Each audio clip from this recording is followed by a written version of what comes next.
For EP, climbing walls and handholds is our business, but that's really not why we're here. We're here to enrich people's lives and introduce climbing to the world.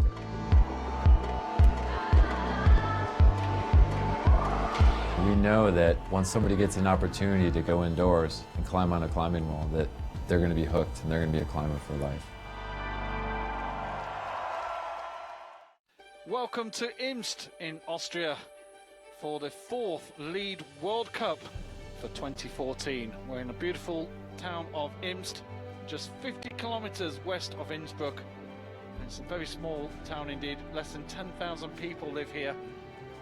But over this weekend, 101 of the world's best lead climbers have descended on Imst for qualifications.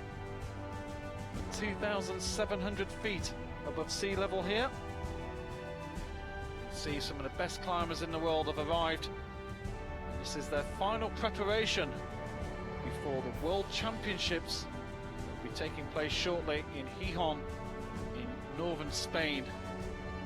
So those 101 athletes have been whittled down this morning already, and now we have the best 26 in each category in the semi-finals, getting ready for tonight's big action.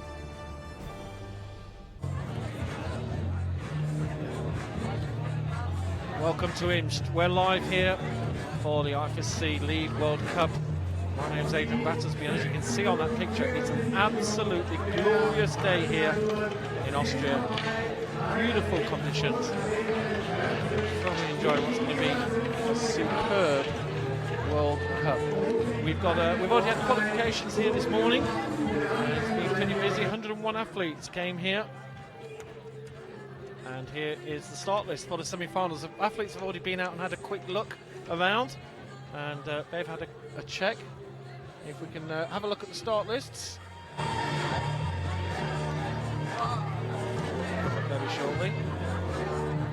There is the live picture of the wall. We just saw it for a second there. As you can see, it's an absolutely beautiful evening day here.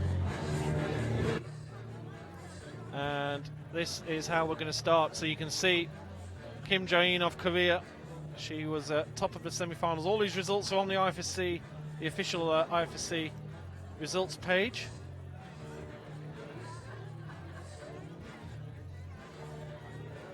This is the order that they're going to start in. So Claudia Ghisolfi of Italy will be going up first.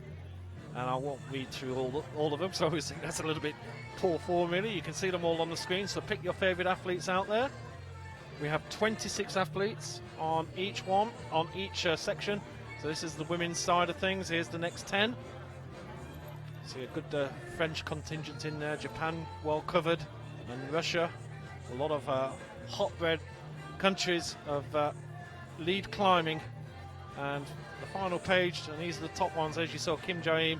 She was top of the tree when it came to the qualification, and she topped both. In fact, the only athlete to top both qualifications was Kim Jae-in. Let's have a quick look at the men.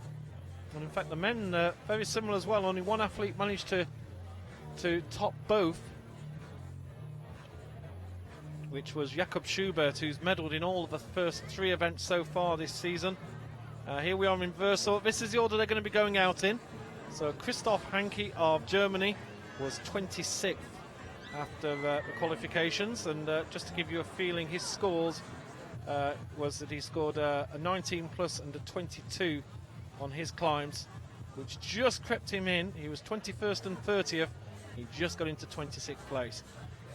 There's page 2. Athletes are coming out any second now. Look at the spread of countries here. Nice to see Norway, Italy, Slovenia in there with Domin Skovic, who medalled earlier on this season already.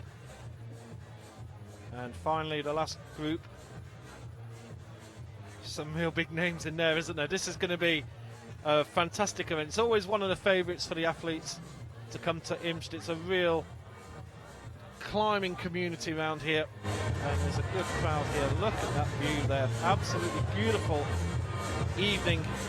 It's been hot conditions. Everybody's been wearing shorts and getting the shirts off. Well, the men have anyway, and enjoying the sunshine. And now we are ready for the climbers. Now, we were told they would be coming out around about past, so possibly about 5 minutes to go. We, as we're waiting, as you can see, there's a little crowd that's arrived. I think the big crowd are going to be here for the finals.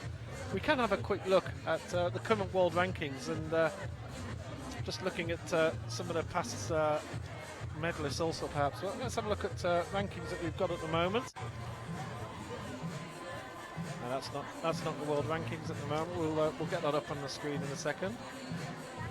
We are live here in Imst. It's 26 minutes past 6. For those of you who've been watching online for the last 5.5 hours, I must apologise. There was obviously an error in entering the time of the semi-finals, which I suppose can happen from time to time. We are all only human. Apologies for that if you've given up your Saturday afternoon, morning, evening, wherever you're in the world.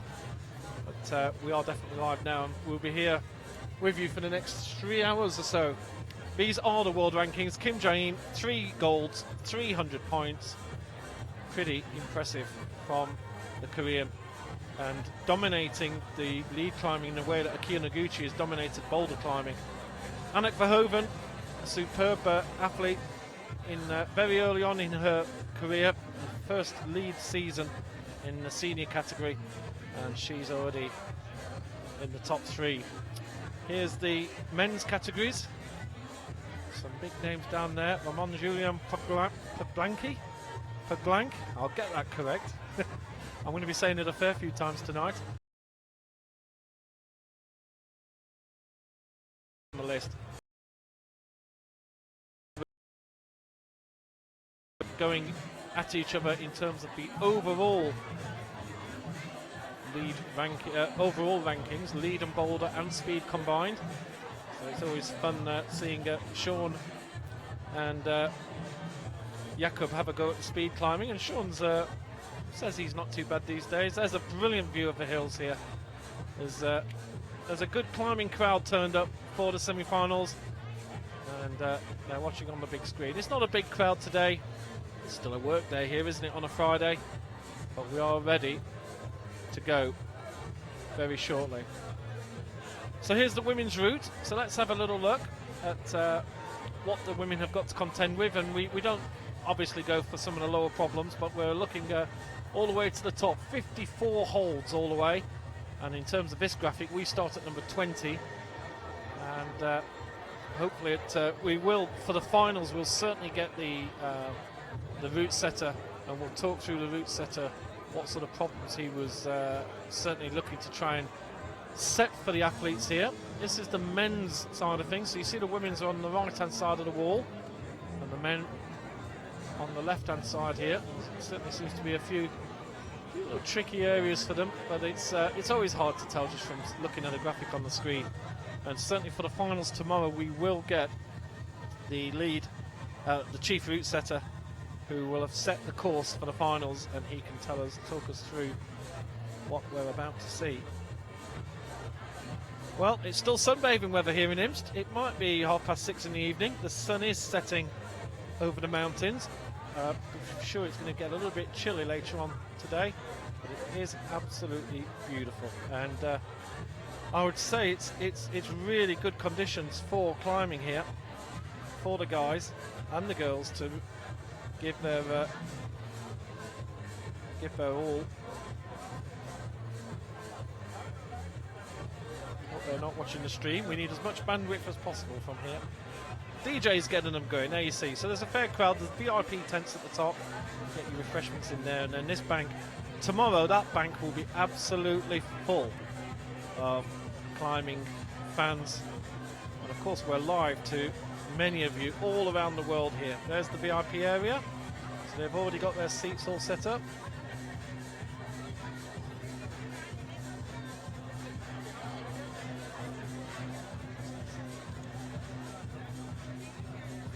Well, the umbrella's up. There is rain predicted. I must say there was rain predicted for about an hour ago, and it has not yet materialised. In fact, I'm just looking outside and I can't really see any terrible clouds there. You can see there's a couple of clouds in that distant horizon, but nothing really that suggests that we're going to be getting any rain here anytime soon.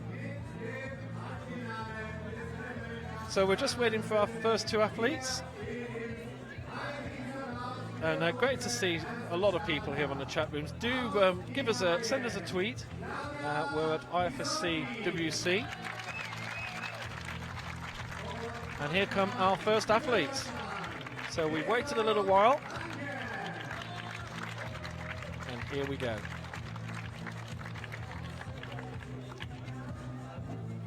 So here is the first female competitor.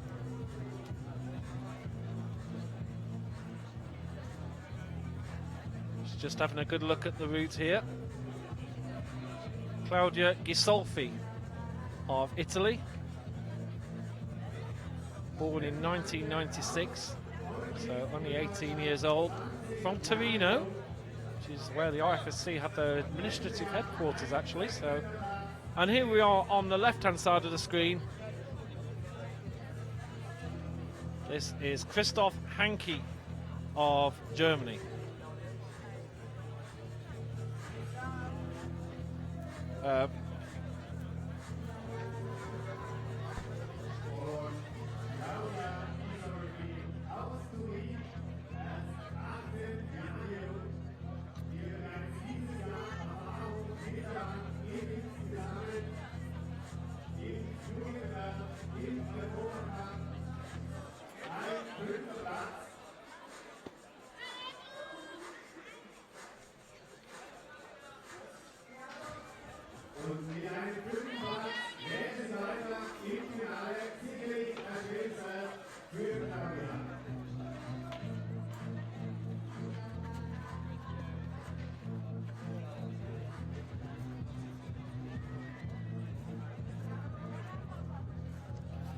So just sorting out our cameramen here as to which person. These, as you can see, they're very, very close together, and our cameraman on the left is getting both athletes in shot quite well here. Christoph having no trouble. Very early on though, there's a lot of finger burn to go yet for these guys start really struggling.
Both Christoph and Claudia doing pretty well so far.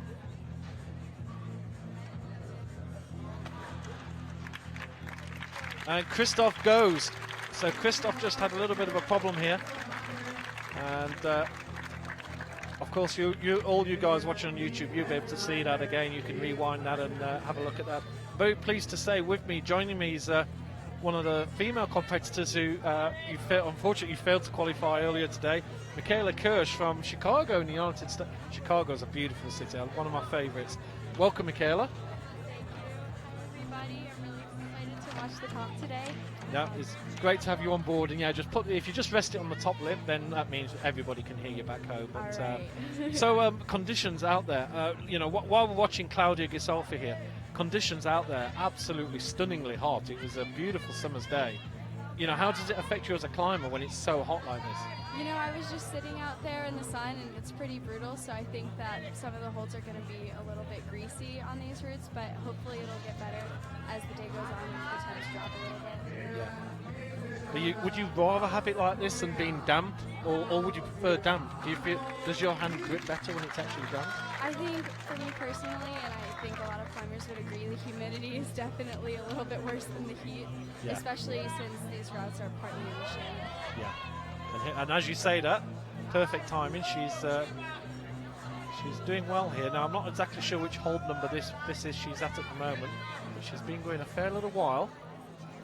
These routes are really long. Oh, go for it. These routes are really long, so the climbers have to keep up their pace for sure. They get 8 minutes to time, but climbing all the way to the top of this thing is pretty brutal. And I know that the setters wouldn't have given them many rests, so endurance has to be in top form. Yeah. Well, that's for Claudia. That's certainly I'm looking at her career so far, and she's finished 30th and 27th. So this is actually a best finish for her so far, just reaching the semi-final stage. Meanwhile, back on the wall, and it's the next man up, and it's Kim Han-woo of Korea. It's another one of these Asian climbers, and they seem to have a production line out there, don't they? And they're all good climbers, aren't they? Yeah, Korea and Japan especially send really strong teams to these events. Well, Kim Han-woo of Korea.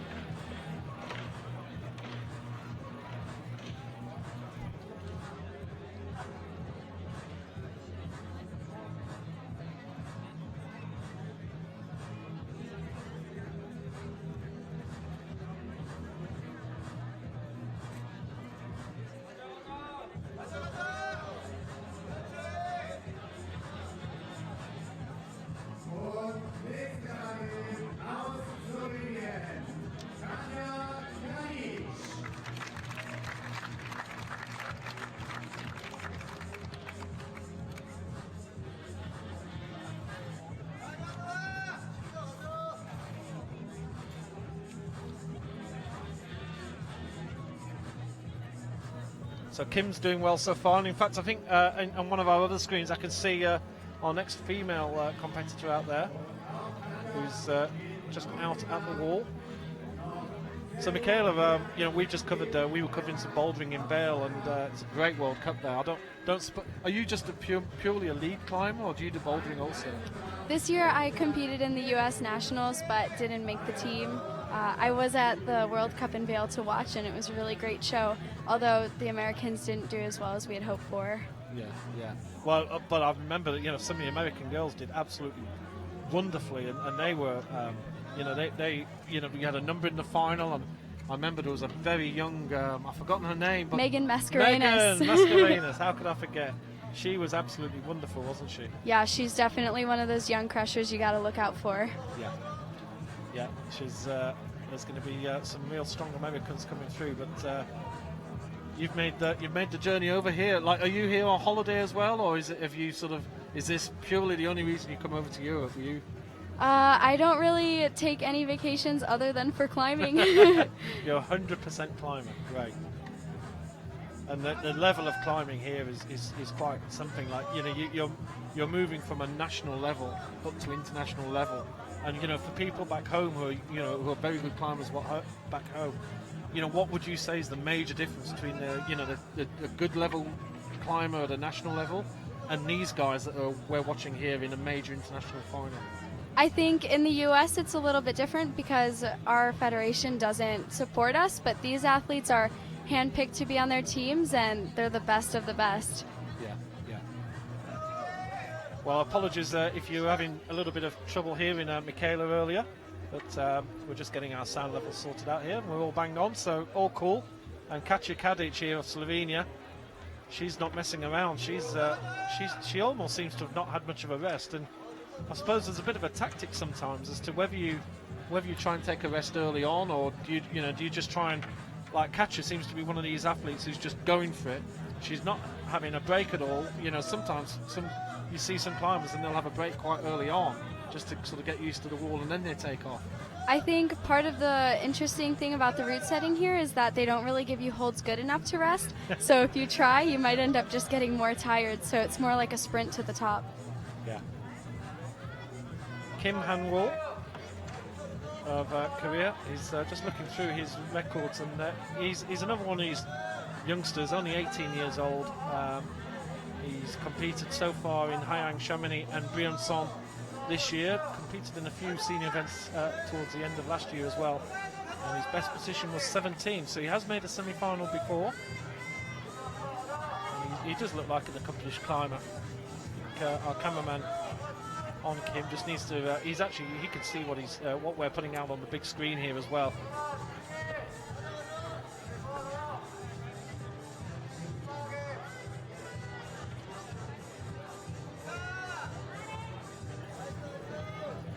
So, Katja Kadic. Looking good here. It's not a big crowd out there today, but the big crowd is certainly going to be coming tomorrow. There's no doubt about that. They really love their climbing here.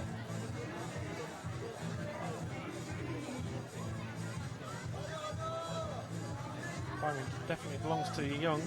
Katja from Ljubljana in Slovenia. 19 years old, and there goes Kim.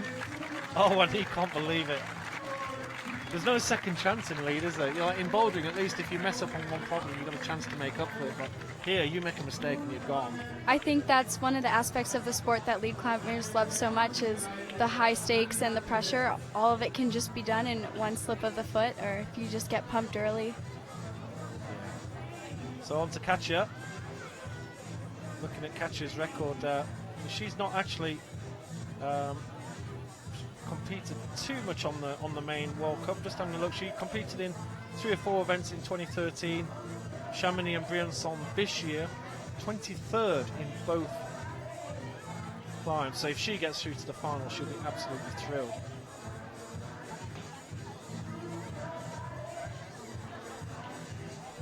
You can see the strain on her face starting to tell now. So fair to say, fingers will be burning a fair bit now, will you? I think her forearms will be hurting the most. And these holds are getting smaller and smaller.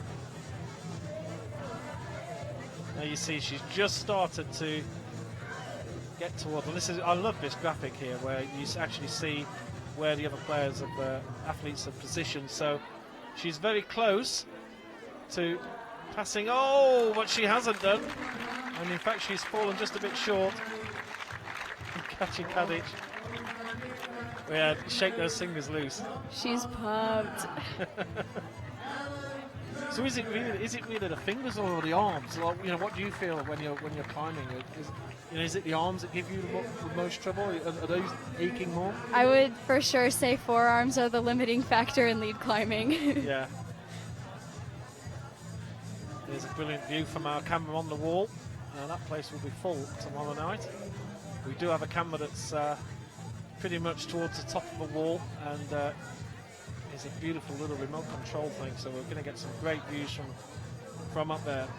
Next up we've got a North American, so come on Michaela, you can support him. I love his hairstyle. He's got climber's hair, hasn't he? Love my fellow Canadians.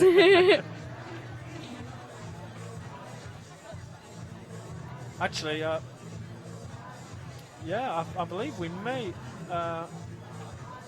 have missed somebody as well. So George Palmer should have gone out next from Austria, number 24, and it looks like he's a non-starter by the looks of it. So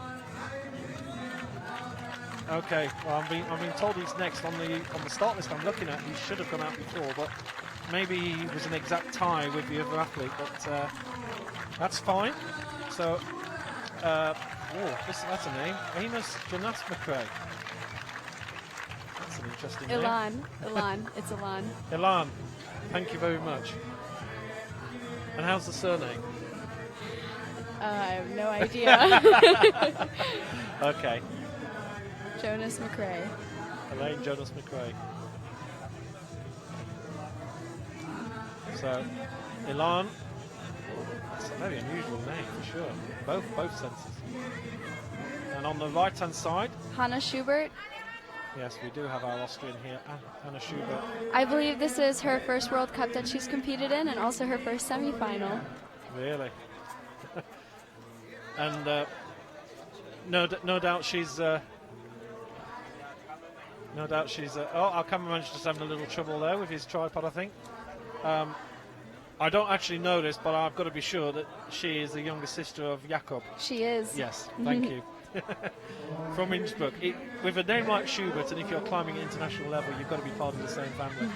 And what a great first event for her. She's qualified for the semi-final. You're absolutely right. She has never competed in a senior event before. This is her first event. But she's got a pretty good record. Looking at the youth competition, she's been picking up, she picked 2 bronzes up. She picked a bronze up here in Imst in the European Youth Cup just about 2-3 months ago.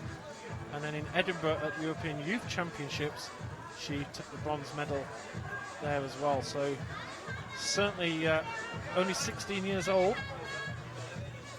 As they're I suppose as we're in the backyard, you might as well enter, hadn't you? So, you know, this is a chance to try yourself out against all the other international athletes. Anna Schubert, I'm sure her brother would like to be watching.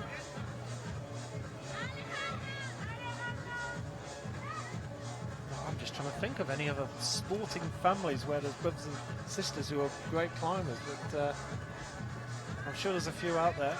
I think there's Magnus Mitbo and his sister Hannah. Yes, of course. Yes. Crushers. Those. And there's also in Toronto as well. And I'm just struggling. I can't remember. Somebody's going to have to tell me. But we had a brother sister situation there. But Elan is down. He's not looking too happy with things there. He really didn't get into the serious part of the wall. And we'll have a little look at the leaderboard for the men shortly once we get the results in. But meanwhile, let's concentrate on Hannah here. We are on the IFSC YouTube channel, so of course it's the Cruders. Thank you very much, Merryweather. Somebody telling me on Skype, of course, the Cruders in bouldering. It was on the tip of my tongue. And here's Hannah just getting a bit of choke here now. Now I don't know if you watch on the IFSC channel, but we had a situation last time out in Björnsson where Sashiyama actually dropped his choke bag halfway up. Yeah. Did you see that? Yeah, I did, of course, and kept going really strong, almost to the top. Now, from a climber's point of view, like to me, that's just incredible. But from a climber's point of view, you know, you're the guys who go up these walls. You know, that is, like, you know, she's putting so much chalk on her hands here. Look at it, she's reapplying over and over again, getting a good shake. I think a lot of it might be habit. Or mental, who knows? Yeah. Well, maybe Sashiyama has just proven the fact you don't actually need a chalk bag. You can just fly straight up there, because he really did look incredible, didn't he? And he took a gold at international level without a chalk bag.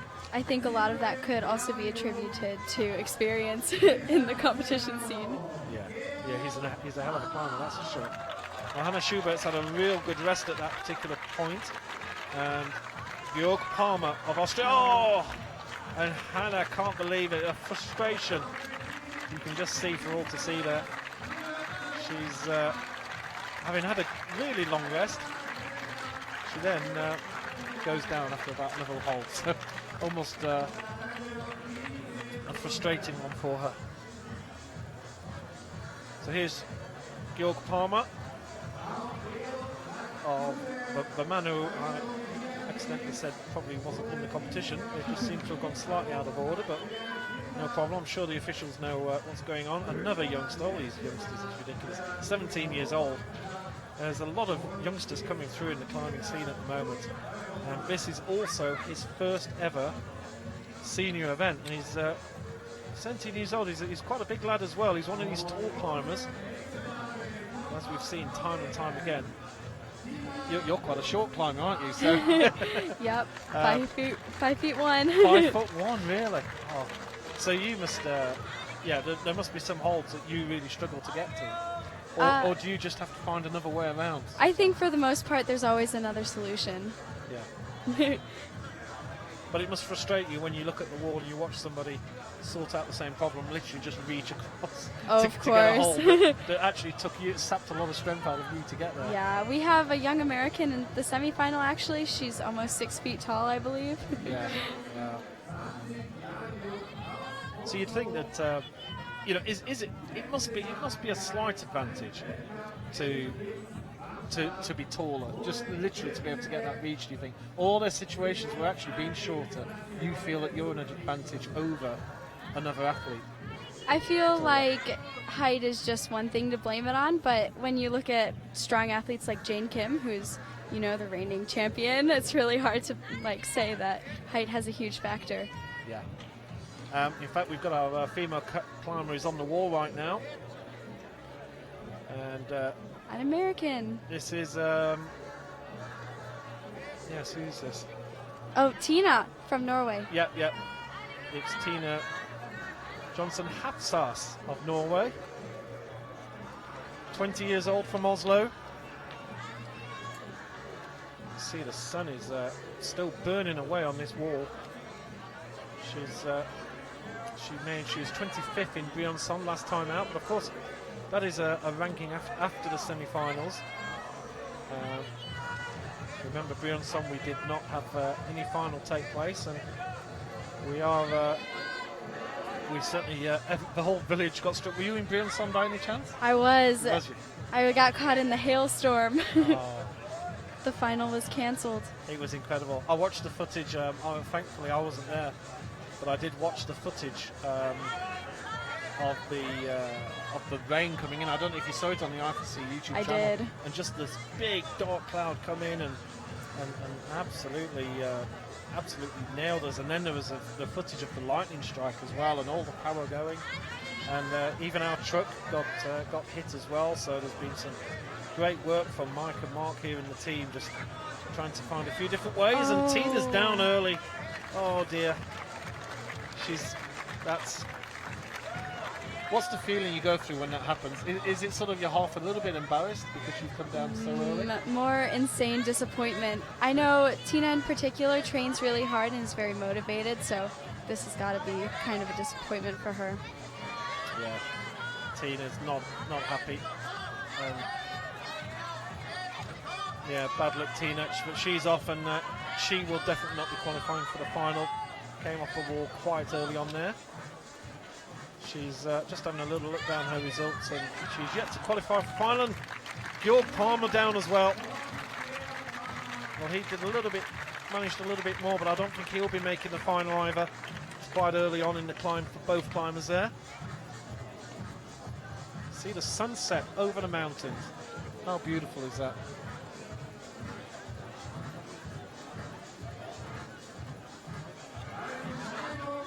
Well, Georg Palmer just gets himself clear of the rope, and the next two climbers are coming up. So here's the ladies. First one is out. Here's all right. Here we go. So we've got Barbara Backer of Austria. That was her B layer. Who's obviously also a climber. So Barbara Backer here now. She's been around a little bit, you could say. 31 years old, Langenfeld in Austria. We've gone from a 16-year-old to a 31-year-old. So Barbara was climbing before some of these other semi-finalists were even born. She's been climbing for a long time, you could say. Just looking at her history, she goes back to 1996, so absolutely she was climbing before some of these others were born. She was in the youth events and was competing in senior events back in 2001.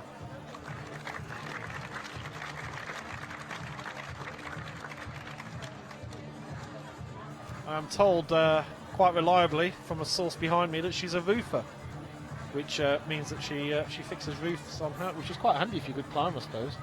Probably still need to put the scaffolding up. But she has been climbing, and look at the air miles she's done over the years. She has been climbing a lot all the way through. And 31 years old is well, I suppose for climbing years it's getting on a bit, but of course climbers, you never stop climbing, do you?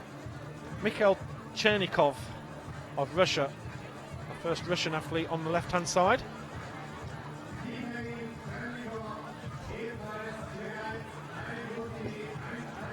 Barbara Backer, she scored a 31 plus and a 25 in her 2 qualification climbs.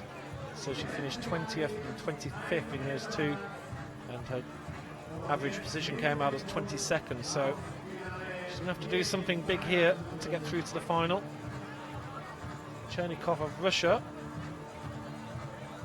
Russians always do some great climbs here. And Chernikov, another one who's been around a bit, 29 years old, from Voronezh in Russia, and he's so far in the 3 World Cups he's been 12th, 28th and 44th, so yet to make a final, but he's been a perennial semi-finalist. Just having a look, I don't think he's ever actually made a podium, so it's been I suppose what a typical American commentator would say is he's like a road player. He's like a road athlete. He's a journeyman athlete. It's all about the fun. Yeah, well, he's enjoying climbing for sure. He's been climbing for many, many years. And here is this is the ladies. This is the men's with Kim of Korea, currently in first place with a 38 plus. As you can see, he's quite high up there, and then Jonas McRae and Palmer, but I'm pretty sure that those 2 are going to get well beaten. And if we can, I don't know if we're able to flick across to the women's easily. Oh, there you go. So there's our first, second and third, and as you can see, Schubert actually not even made it onto the line yet, so I'm pretty sure that we're going to see athletes who are going to be getting in the 40s and 50s here on the women's category. So that's how we stand at the moment. Still quite a few to go yet.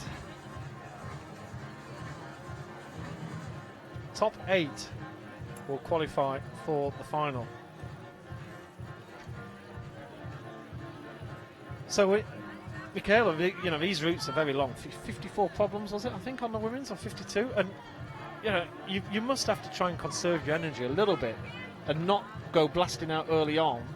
Do you try and do that in qualification? Did you try and hold a little bit back, but then but then also sort of make sure you don't fall off too early?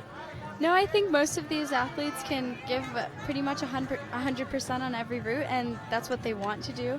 They have really a big desire to top the routes. Yeah. And this is only the 3rd route of the day. In training, I'm sure that they do 3, 4, 5 times as many. Yeah. It is quite strange, of course. Oh, Barbara's off. Well, she was trying to change of hands there, wasn't she? And she totally, want a better word, messed that up. Yeah, sequencing can be really hard on routes like this that are particularly technical, and it's one mistake you can be off pretty quickly. Yeah. So she seemed to get a little bit sort of twisted with the right and left arm, and really she should have, in the end she never got the right arm in, and then let go with the left hand, and that, you've got to have one hand on there or you're history, aren't you? So Barbara Backer won't be making the final. She's gone down fairly early on. We don't have live scoring here at the moment, so I can't give you the exact scores. That's a lovely view from right underneath Mikhail there. It's beautiful, absolutely beautiful day. Look at that blue sky. Mikhail's down, and you can see the frustration. Oh. It's got to be the worst feeling ever. You're sitting in isolation, and you come out and you go up there, and suddenly you're off before you know it. Yeah, it takes a lot of mental preparation for these competitions, going through qualifiers and all of the training leading up to these events, so coming off early is not a good feeling. No, absolutely. Well, the crowd are just sitting back and enjoying themselves. There's more people coming in. Of course, a lot of people are working. There's only 10,000 people actually living in Imst, so a lot of people do come into this town for the climbing alone. And of course, on a Friday night, it is a work day. So here's Solène Amoros. no puns on the surname. I was going to say I'd love to see her climb. She was born in 97. So another 17 years old from Briançon. So she probably had to do some of the mopping up after the storms last time out. She climbed really well last weekend in the semi-final. Yeah. And last weekend she finished 22nd overall. And you were climbing in Briançon, and you're obviously aware of the situation that there was quite a chance of us not actually making the final. The weather conditions were planned to be pretty terrible. Being interesting to see what the Tour de France would have done to get around that situation as well. But was that the feeling amongst the athletes who were in the semi-finals? That we've got to do it all here. I think for the most part, athletes really want to compete in the final because that's what it's all about. It's not really about the result anymore for them. They want to get to the top of these routes. They want to prove that it can be done. Yeah. This is Selene's third senior World Cup. Finished 42nd in Chamonix, 22nd in Briançon. So this is the first one outside of her home country. And on the left, Francesco Vetterata.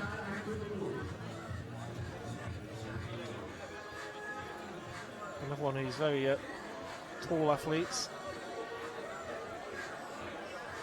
22 years old. From a town called Feltry. I'm not sure where that actually is. Finished 20th and 10th in Chamonix and Briançon. Has competed mainly on the European events. It's quite expensive going out east.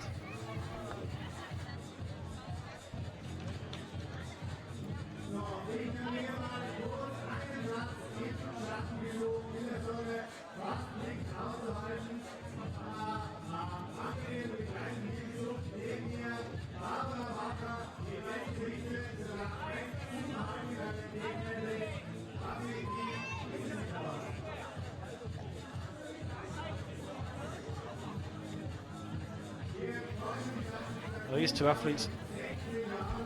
these two athletes almost touching as they go up here. They're just at the same time. These routes are very, very close indeed, for sure.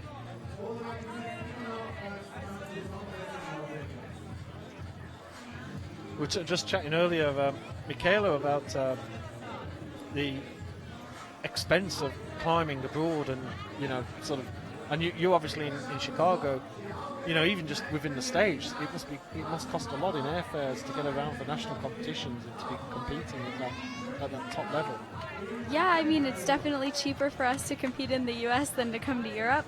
But for the most part, I'd say a lot of strong climbers live in Boulder, Colorado, where we have a lot of competitions in the area. So it works out nicely for them. But for everyone else, I think it's worth it to travel. The US comps are always fun and high energy. No, the US comps always seem to be pretty popular and well watched, but do you feel that you get it? Oh, and Selene's down, and I think that was a similar place as Barbara as well. She was just trying to reach across with her right hand, realised it wasn't going to happen, and before she's got time to recover, she's off. I think when you're pumped, big crosses with a lot of body tension are really difficult. Yeah. Francesco Vetterata of Italy. Making good progress here.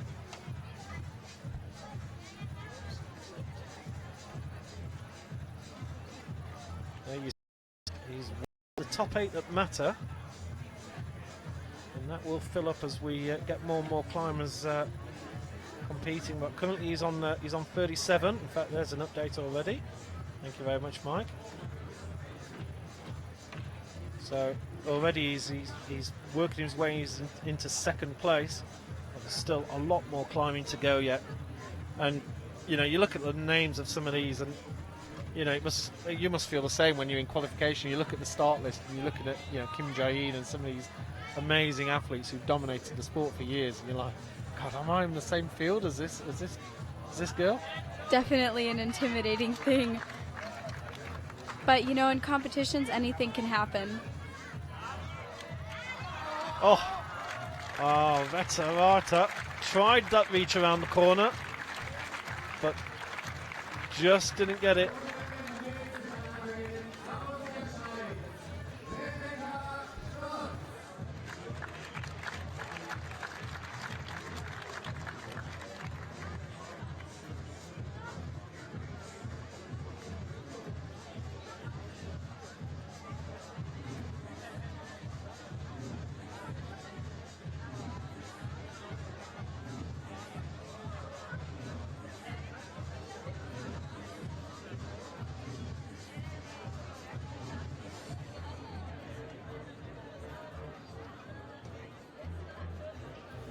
So Rebecca Stotts here, who's climbing in this beautiful sunshine. This doesn't feel like, you know, Briançon 2 weeks ago, absolute thunderous conditions. Here we are, it's like we're in the Mediterranean.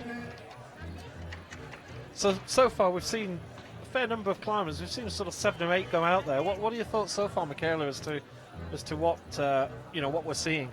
I think that the setters did a really great job making these routes technical to get a lot of separation in the results, and it really just goes to show that every move requires full effort, and everything, it's all delicate, you know. If you place your foot in the wrong place, then you can come off, and not necessarily the strongest, but also the smartest climbers will get the furthest. Yeah. Well, just looking at the leaderboard for the qualifications, you finished 32nd, so you're only 6 places out of a semi-final, so very, very close. So you know, will you go to bed tonight thinking, oh God, you know, if only I'd have just slightly tried a different way of getting that particular, or did you just make a mistake on your climbs? I think I got pretty pumped on these climbs. I'm happy with my performance. Of course, it could be better, but if you think about every little thing in the competitions, there's just so many of them, you'll never be able to progress. So, on to the next. Yeah. Rebecca Stotts, looking good so far, but it's very early for her.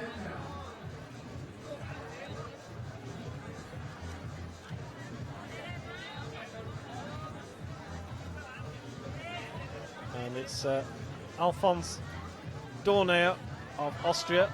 Rebecca Stotts, 22 years old, from Erdorf in Austria. It's hard holding this microphone up, isn't it, all the time? Yeah. This is, you know, the real athletes are in the TV truck, I tell you. Getting pumped here. Yeah. This is good. You could call this training, you know. You've been doing this for 2 or 3 hours, holding the microphone to your mouth. Gonna have to switch up my hands. In Briançon and Chamonix, Rebecca was 34th and 29th respectively, and she's one of these climbers who dabbles with a bit of bouldering as well. So she was 6th in Grindelwald, Switzerland this year. So she's a very accomplished bouldering athlete. In fact, looking down her list, she seems to be do better in the bouldering than she does the lead, but she obviously quite enjoys the lead more because she competes in more lead events. So sometimes that's how it is with athletes, isn't it? You know, she might get a medal, but she actually prefers the lead climbing. Yeah, she's a very talented athlete, and I know that she also likes outdoor climbing and is actually studying in university to be a physiotherapist. Right. Well, she's looking good here. As for Alphonse Dornier, well, 20 years old, from Finkenberg in Austria, and this is his first lead World Cup. He's competed in 3 bouldering events and finished 35th in Grindelwald, 25th in Innsbruck, 27th in Laval, and he's made a little pop across now to try a bit of lead out. And that happens a lot, isn't it, with climbers? That, you know, I remember interviewing Anna Sturr, and she started out as a lead climber, and she actually flipped to bouldering because she couldn't get in the lead team for Austria when she was young. So she said, well, I'll start doing some bouldering instead, and then realised she was really, really good at it. And, you know, that does happen a lot, that people will flip between the two. Yeah, I think it's just whatever you can motivate yourself for and whatever you find is truly your passion. Yeah, well, Alphonse Dornauer of Austria is having trouble there. That's a little bit early on for him, and he goes. So all eyes on Rebecca Stotts now. she's going to need that rest.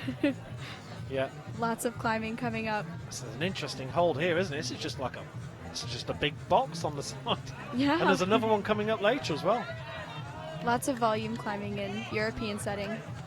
No, I'm a little bit confused with this angle because she's not upside down, so I think our cameraman had turned his camera. No, she's practically upside down. Pretty much upside. Yeah, she is actually, isn't it? Yeah. This route is very overhanging. Oh, and there's no hold at all on there. She's trying to find a hold on the side of that box. It just wasn't there, was it? It was a little bit further back. And, well, I'll be interested to see where she actually reached in the whole scheme of things, because I think she's done pretty well there. I think she climbed quickly. So, though she wasn't on the wall a lot, she was actually progressing pretty fast. Let's have a look where we are. Let's have a look at the men's competition as we stand. So here we go with our top group. And Veterato, the Italian, who just went up, actually leads at the moment. So he dropped out on 41 plus.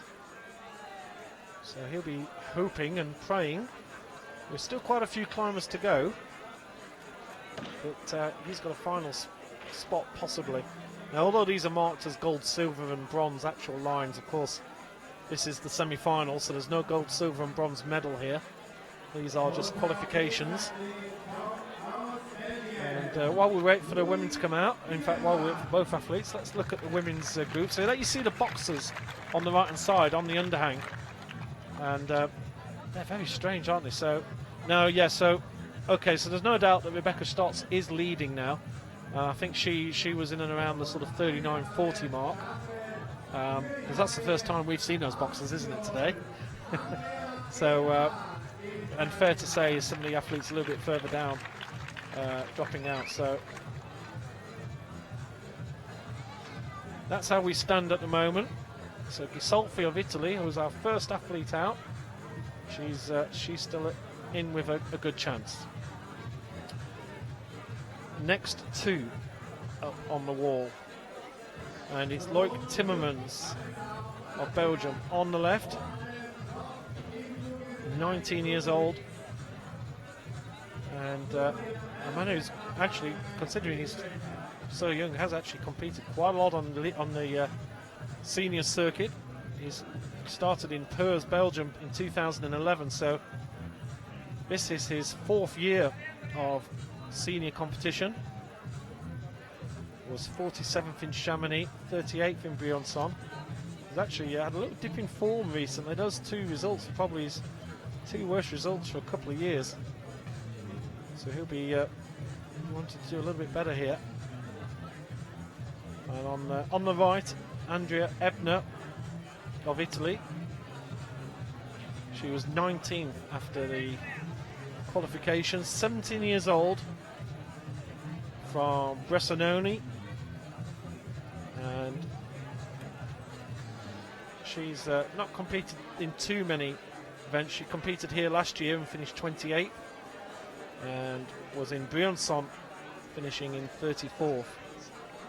So Briançon was definitely quite an unusual event. There's not many climbing events where you actually see the event cancelled. You know, it's not a very common thing, is it, for an event to be called off because of weather? No, I'd say not.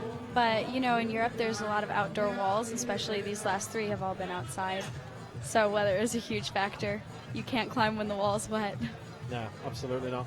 And, you know, they were trying their best to dry it out, but I think once the real thunder and lightning started coming down and the guys were still up the wall trying to dry, I think they had to realise that it was time to call it a day. And you guys were all in isolation, I presume, in some hall somewhere, and you could hear the rain coming down. Oh, so it was just the finals. So you were outside watching then, were you? And you got caught in it. Getting ready to watch. And then the hail came. Yeah. Andrea Ebner of Italy is down and out, and she seems to have hurt her knee a little bit there as well. Looks as if...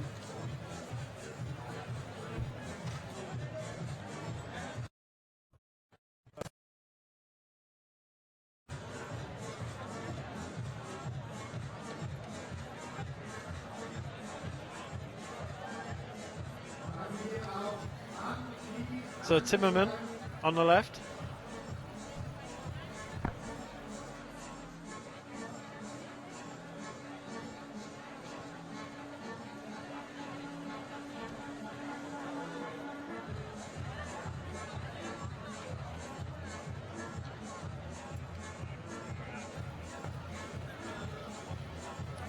So Timmerman's getting and there's a little bit of treatment here going on for Andrea Ebner. I'm not sure what's going on here, but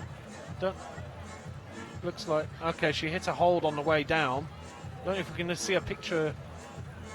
Just she's just having trouble with her knee there. She's just taking her time, but I suppose that's the danger I never really envisaged. That if you're coming down at pace, you've got to make sure there's no big boulder in the way that you're just going to bang your knee on a corner or something. I think it's pretty unusual. We don't see it very often in competition. Yeah. Well, at the moment she's holding the competition up because she's not moving. And we need to get the stretcher on and get the next climber on. Like Timmermans, by the way, is looking pretty comfortable here.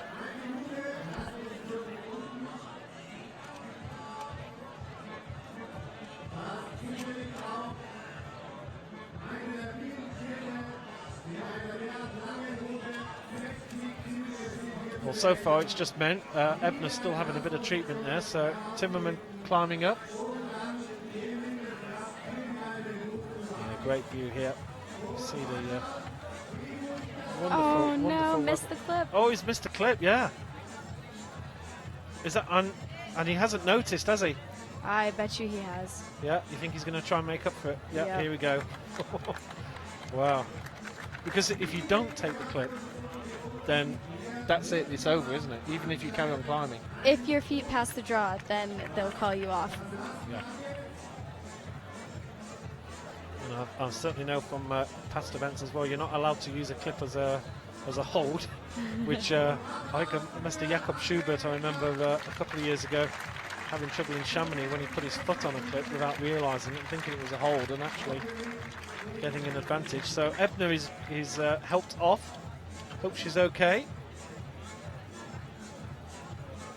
And of course we have the World Championships coming up in Gijón in Spain. Not too far away now, is it? And are you planning to be going there, Michaela, as well? Is that part of your European tour? I am actually going back to the US next week for the Deepwater Soloing Cup, so no World Championships for me this year. So, well, you'll be able to watch it on IFSC TV, so you'll be able to say hello to us in the chat room. Talking of which, we've been a little bit busy here. We've not been able to keep an eye on the chat room, but if you do want to chat to us, ask us any questions. IFSC WC is the hashtag. You can see it in the bottom right-hand corner of the screen. And good to see Sheila's chatting away.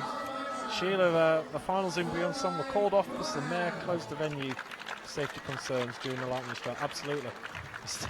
No point risking life and limb for a sporting competition. And as Mike says, there's also no power, which you really do for a nighttime competition. Oh. Look, Timmermans is away. So he was having a little bit of trouble there. And he's down. And Solveig Kura of Germany in the ladies competition. And she's not one I've actually heard of much, and the reason is because she's only 16 years old and this is her first ever senior competition. She's only competed in 3 youth events beforehand, so twice in Imst. So she's not from Steislingen in Germany, so she's not far away from here. This must be her nearest stop off. We're not far from the German border. I came over from Germany this morning myself, from Munich. She was 15th in 2013, 5th in 2014, and she competed in the European Youth Championships in Youth A and came in 13th place. So this is actually this is an amazing result for her, isn't it? To be in a semi-final with the big girls, and she's only 16 years old. Yeah, definitely. We have a lot of young climbers who can do really well in these events. And Solveig Kura is one of them. Well, I am keeping an eye on the Twitter, so any questions you've got to fly over here, then just send them away. We are live, and of course we'll be live tomorrow for the finals. Apologies if you were trying to watch about 4 or 5 hours ago. I think there was a human mistake made on the timing on YouTube. Max Rudiger of Austria. Now, there's a name I've seen many times before. Very strong He's competitor. on the left-hand side. Max is a really strong competitor. He's been in the game for a long time. I think that we'll see something really cool here. Yeah, he's been around a lot, and he's only 20 years old, which I can hardly believe. Because he's been climbing a long time, and he climbed here in Imst in 2009. It was his first Senior World Cup, so that was 5 years ago, which makes him 15 years old, and he finished in 19th place, which isn't bad going when you're only 15, is it? He's been competing on the juniors and the seniors since, and been having a few medals, but in the seniors in the past couple of years, yet to actually make a final. And the competition is so hot, isn't it? So many great athletes in there that when you've got people like Sachiyama and Poblanc of Spain, and some of these top guys who they're always going to get to finals. It doesn't leave many spaces for those normal human beings who want to actually get into that spot, does it? It really makes it tough. Yeah, it's definitely hard. I mean, these are the best competitors in the world. But in competition, anything can happen, whoever has a good day or what the route works for. Yeah. I can guarantee Kim Jong's going to make the finals. Anything can happen. Yeah. I mean, we saw in Chamonix, Adam Ondra skipped a clip in qualifiers and it kept him out of the semi-final. Absolutely. Great point. And Adam, who's, who really is one of those enigmas in climbing. He's a real superstar in the making. Oh, Solveig Kerr is down. She won't be making the final later on. So the 16-year-old done very well indeed. Her competition is over, and you can see Max Rudiger is now up to the level that she was at. He seems to have, he looks like a very powerful athlete, doesn't he, this guy? I think the men's routes require a lot of power as well as endurance. Yeah. And these holds are just ridiculous, aren't they? There's just hardly anything there. Yeah, these yellow slug-looking holds are very slopey, not as good as you might think. Yeah. And remember, these guys aren't just climbing up a straight, they're going backwards. So he's trying to get a grip. Oh! No, do you put that as a mistake? Because to me, he was testing the grip just to see what the grip felt like. It came away, and he actually didn't have a good enough grip with his left hand. He actually missed the knee bar there that Loic took, and it served as a good rest, so I think he could have clipped there and recovered a little bit, which would have led him to go further on the route. Well, Max Adrian Rudiger is definitely going to be one that he might be tossing and turning in bed tonight, not getting any sleep, because he might be just rethinking that over and over again. It looked like just a bit of a mistake on that particular hole. Well, the next climbers are coming out already, so they're not messing around here. Yeah, let's have a quick look at the results, because it's always good to see how people are getting on. And here we are. This is the women's side of things. So Stotts, as we said, she's the first one to get to those boxes, whatever we want to call them, almost like little coffins or something. They're up there upside down, and she's the only one who's actually made that area. So she's going to be fancying a chance of a final, considering that she started quite early. And here's the men's side of things. And Betterata still leads. I'm just trying to see where Rudiger came off. Oh, yeah, he's just popped in there. There you go. So he was on 31 plus. So he's actually a little way down, and but you can see that nobody's actually come off between there and sort of 38, 39. So if he'd have actually held that, he'd have fancied himself to get another 10 places at least. So next up, from Austria, on the left-hand side, Lucas Kopp, the 22-year-old from Dornbirn. hasn't competed in any World Cups this year. His last position was Perm in Russia, 2013, where he finished in 15th place. And here's a bit of a famous name, isn't it? Jenny Levada. She's done a lot in her career. She's 30 years old, from Marostica, and has been climbing, well, a long time. Another one of these athletes who's been climbing as long as the age of some of these other competitors. She competed in Briançon and Chamonix. She's looking at her list, she tends to compete in some of the Central European events. She doesn't want to travel so much. She did the Asia Tour back in 2012, but since then she's kept to Chamonix, Briançon and Imst, and also Perth. Chamonix and Briançon this year she was 18th and 21st, so but she has been an athlete who's another one that's been around for a long time, and obviously she just loves her climbing.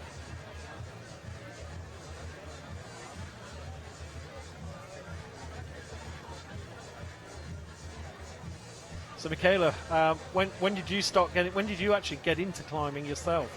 I started climbing 12 years ago and did my first international comp in 2009. Oh, 2008. And what got you into it? You know, was it your parents that got you into climbing, or?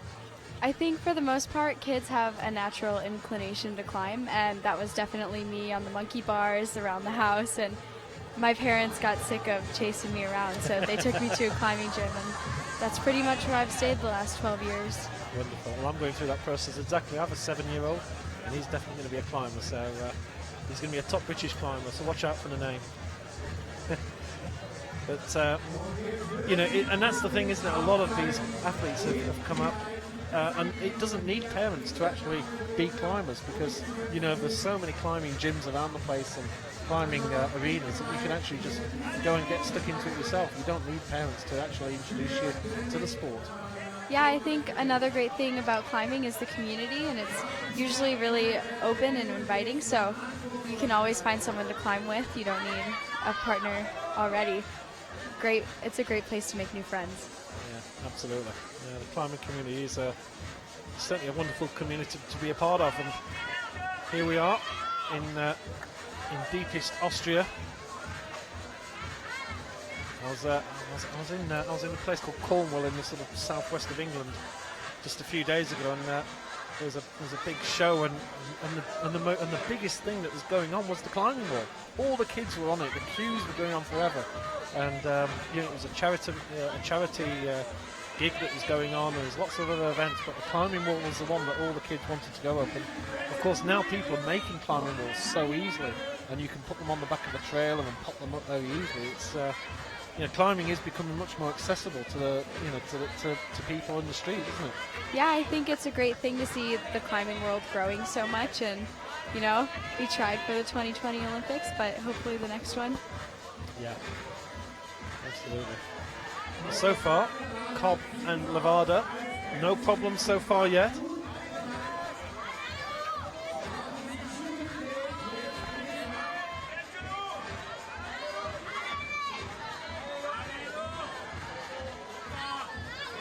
So you can see here Levada just making, oh, Lucas Cobb has gone. And he was in and around that, he was in the same place that we just saw the last guy go, in and around that sort of 30-31 spot. But Levada, let's have a close look at, because she's reached the boxes, so she's only the second athlete to actually get to this position. These look hellishly difficult, don't they? Mm-hmm. A lot of core tension in roof climbing. So now she's upside down. Just put a clip there. Look at this, how can you hold this position too long?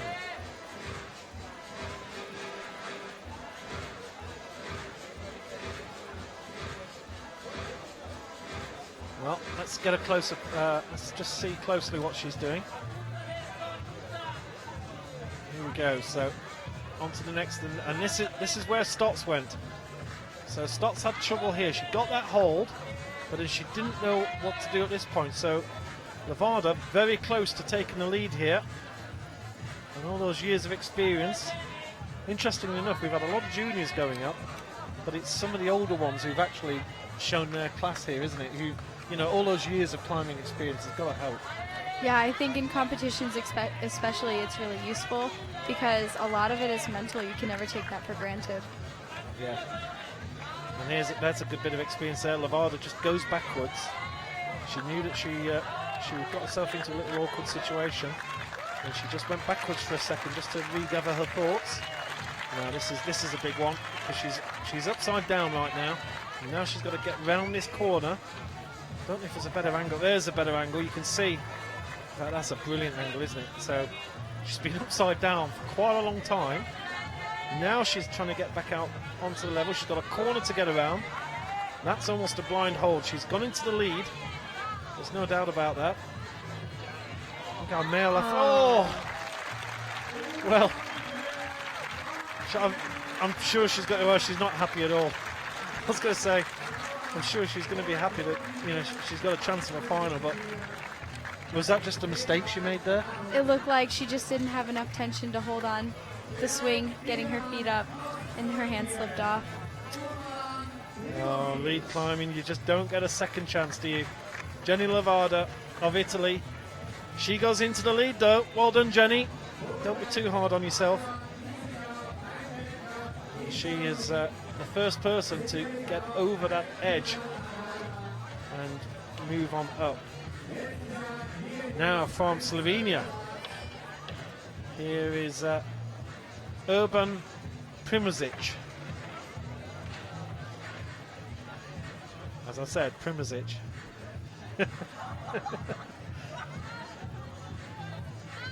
And another one of these tall, long-legged types. 22 years old, lives in Kranj, or I should say Kranja.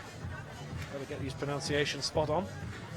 And of course, the final World Cup, Lead World Cup event is there at the end of, I believe it's middle of November, around the end of the season, and that's where the World Cup will be decided.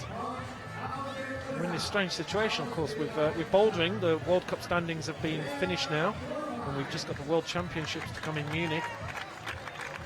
And then as with lead, we have the World Championships in Gijón, and then we actually carry on the World Cup. And a few more events to go, of course, quite a few more in Asia. Primozic was 8th place in Chamonix, so reached the final in Chamonix. And on the right-hand side, Claire Burfind from Texas. Claire Burfind. Also known as the Terminator in her home state. She is a young crusher for sure. 15 years old. Claire's birthday is in 2 days, I believe. Yeah. What a great birthday present this would be then. She also qualified to compete in Noumea for the Youth World Championships coming up later in the year. Great. Well, we're going to see a lot more of her in Noumea. We'll be bringing all that to you live later on in the year. Claire, as we're talking about Mascarenas, who's 16 years old, tremendous boulder, and this girl's got a bit of talent, hasn't she, on the lead side? Definitely. She placed 3rd at our Open Nationals this year, was the 3rd girl to top the final behind Delaney, who will compete later in the semi-final, and Sasha, of course. Yeah, yeah.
So here we go. Here's a good view. In fact, here's a great view here. Urban Primozic is getting towards the leading position for the men's. There you see it. He's on 40. He's on 40 so far. So currently in second place, and he's just got to get round this corner here. Claire Burfind is still got a little way to go. She's got a very German-sounding name for.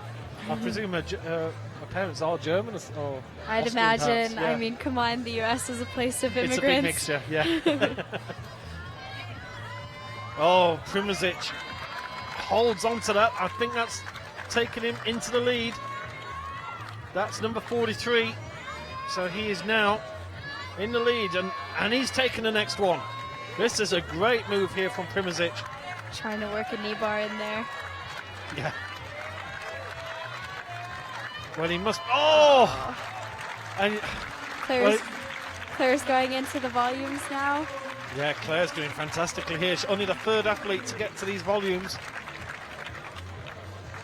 Well, Primozic has taken the lead in the men's, so there's only about 15 athletes to go. And now, all concentration. This is, you can see she's totally upside down here. You don't get a good view. There's the camera that gives you the view. She is absolutely upside down at this moment. And you see from, in fact, her chalk bag is probably the best way of seeing that. You can see it's hanging directly down. And her hair, of course, yes. Come on, Claire. She's passed Stotts, so she's now into second place. Very talented young athlete.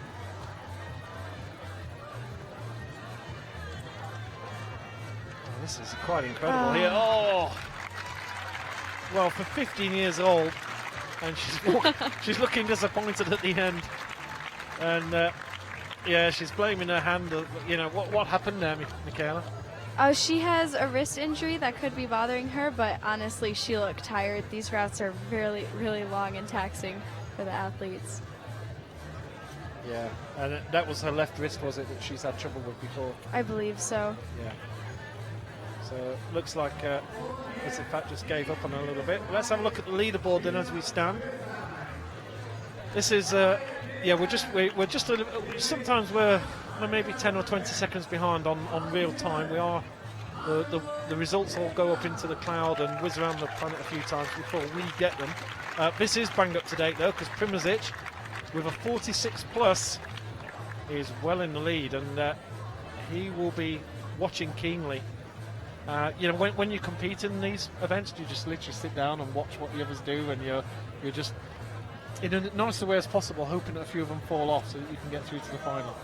I think one of the best things about the sport is that the competitors are so supportive of each other. You know, they're our friends. Yeah. We're all friends with each other, and I've never personally heard any ill will to another competitor while watching. I think the great thing about the sport is it's all about progression, and somebody has to get to the top. Yeah. Here's the women's, and Burfind is in second place. So that was a great climb from her. Levada leading in with 45, and as we said, the top 8. So our scoring screen there shows the top 8 athletes, but of course some of those are certainly going to drop off because we have some real class acts to come. And we are getting into the top half of the draw now. So Christine Schranz, who was in 15th place after the qualification, so we're about halfway through all this. She competed in Chamonix and Briançon, was 32nd and 33rd respectively, so she hasn't had a very good 2014 by her standards.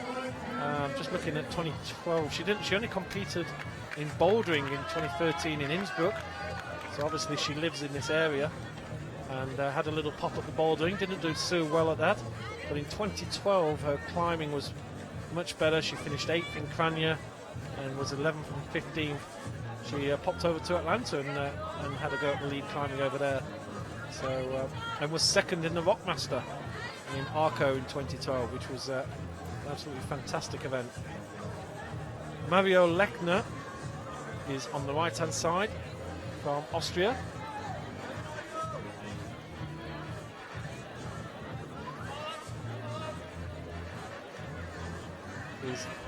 2014 events. In Haiyang was 20th, Chamonix 35th, and Briançon 34th.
So just taking a little break there, Mario Lechner doing really well here. He's back up into that major area where there's only 2 or 3 guys have managed it here. We saw one of them fail trying to get around this corner. Christine Schramm still in the early section yet. But yeah, she's just taking a little bit easier there. But Lechner, he had a little test hold there, didn't he? Holding on. Whoa. Oh my goodness, no way. Slip of the foot. Oh, good. This guy is not going to sleep at all tonight. Whoever's in the room next to him is going to be, or sharing a room with him, is not going to get any sleep either. Unless he lives down the road, of course. Lechner, yes, from Austria. Mario, yeah, he's still giving it. He had a test there, didn't he? He tested one hold, didn't work out, tried the bigger volume, that one came good, and then didn't sort of think the next step ahead. And is that one of the things with climbing? You've got to think what your next move's going to be, and he sort of seemed to have got put off a little bit by that. Of course, it's all about climbing well. It looked like his foot slipped off the volume, and it just caused him to spin off. Well, he's that's cost him a finals place. He's actually right. Well, that's quite interesting. He's just thrown his trunk bag over the wall, and it landed on top of our van, of our OB truck, which is round the back of the wall. And can we keep it as a souvenir? Yeah, we've possibly got it as a souvenir. I'm sure he'll be looking for it in a second. We'll give it you next week, Mario. If you don't get it, and you're watching this on the replay. Christina Schanz of Austria climbing alone at the moment, and our next athlete is out already on the men's, so they're not messing around here. Christina's starting to no, it's good to concentrate on Christina. So while the male athletes, of course, all the athletes are getting the first 20 quite easily. And as you've seen, we don't even bother with graphics on those ones. Let's just keep an eye on Christine here, because this Just a little bit low on the hold. Yeah, she just messed up with that little crossover with the right hand, and realised that she wasn't going to get that hold at all. And that's the trouble, isn't it? You've got to be 100% right on every move, because if you do get it wrong, you're down. There's no second chance. Yeah, the climbing here is definitely technical, especially in the bottom portion of the wall, which is definitely more vertical than the upper part. Yeah. Where Manuel Romain of France, 26 years old, another one from Briançon, so was probably mopping up the mess after all those incredible storms. If you haven't seen the highlight video on the IFSC YouTube channel, please have a little look at that. It's really interesting to see how the rain came in. If you've got any questions for Michaela, do ask, including Ashley Scott. Michaela's reading your question. Do you think that not having practiced on the DWS wall this week will affect your performance at the weekend? DWS wall? Deep water soloing. I would definitely say it's going to affect me. I am pretty terrified of taking a fall into the water at this event, but maybe it's for the best. I don't know what it's going to be like until I'm at the top. So you're going to climb up a wall, and when you fall, you're in the water. I'm going to climb up the wall and hopefully get to the top and jump when I'm ready. No surprises. I suppose it cleans the chalk off the hands, I suppose, but it'd be quite messy water if you're one of the later climbers, won't it? Oh my goodness, I don't think I fancy that at all. Just going to be a layer of chalk on the top. We are live. I am keeping an eye on the chat room, so if you're watching, I know there's a fair few thousand of you watching on various, either on the YouTube channel or on the 24/7 backup channel, then do pop in and have a look at either. And it's always good to see some of your comments. It's a little bit quiet at the moment, so come and say hi. We are keeping an eye. And lead climbing does allow us to do it. It's one thing I did notice with bouldering, that there is absolutely no chance. There is so much going on with bouldering that there is no chance for you to really have a breath and have a chat. And whereas with lead climbing, we've got a situation at the moment where both these climbers are a little bit way down the wall. They're, for the next minute or so, they're just going to be climbing, aren't they? Hopefully. Especially at these levels. We haven't got the female name up yet. I think our director's... Julia Chanourdi. Julianne Chanourdi. That's a lovely name. She's 18 years old. From Charleville. Mézevier. Is that how you say it? Who knows with French? Yeah. Just commentator street. Just say what you think it is and go with that.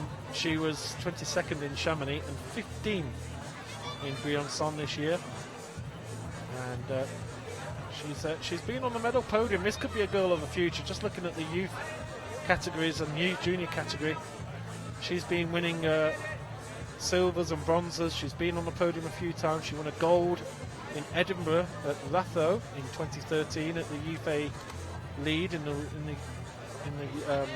European Youth Cup there. So still early days for both athletes yet.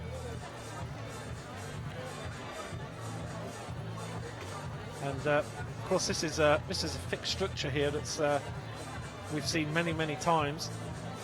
And it's quite unique in a way, because some of the lead climbs, some of the lead walls, they sort of undulate all over the place. This one is pretty straight, and then it has the massive underhang. So if you get up to that area, it's like, okay, you're feeling strong, but then you've got the real trouble, because suddenly the big underhang comes up, doesn't it? Yeah, then you have the giant roof, and most importantly, the head wall before the top, which is definitely going to be some very tricky moves.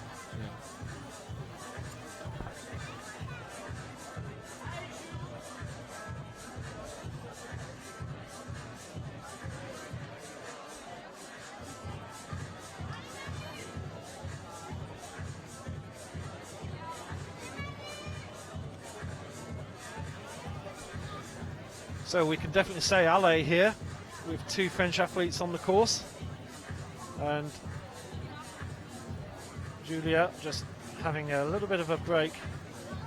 That's an area where the athletes tend to just take a rest, and they're all doing it here, aren't they, in this particular hole, just letting the fingers they don't get a lot of options on these routes to take a rest, so No. I'm sure that this is a relief for them.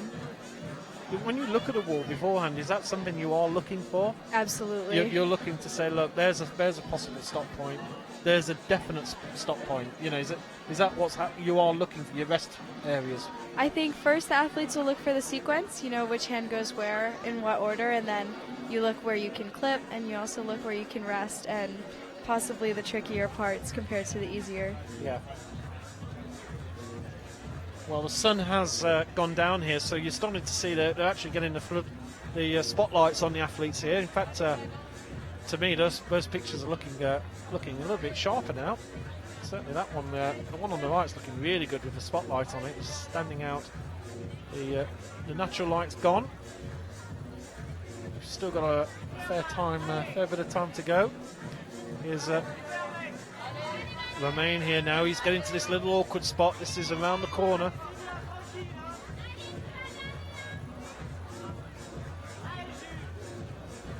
We are going to be having a stop shortly, by the way, because we're going to be halfway through, so they'll be cleaning all the holds, and we'll have a little rest, chance to go and rehydrate. Everybody back at home here as well.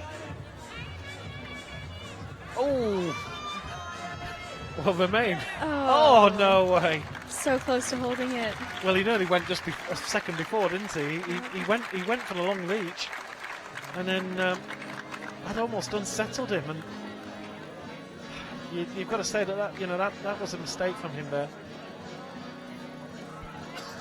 So Yulia Chanoudry Getting into the business. Yeah, this is the business end, isn't it? This is the tough bit. We've only seen, is it 3 or 4 climbers now get to this particular area, and only one, Rebecca Stotts, has actually gone past these 2 boxes. No, and also Claire Jenny and went, Jenny sorry. No, Rebecca fell off on this one, but on the next box. yeah, Jenny went all the way to the top.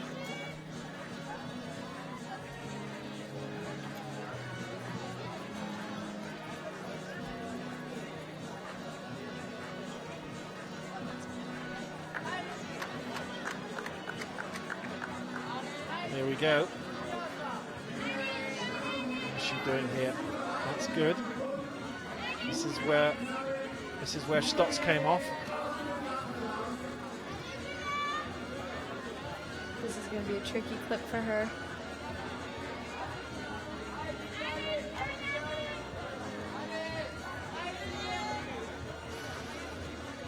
This is a tough one.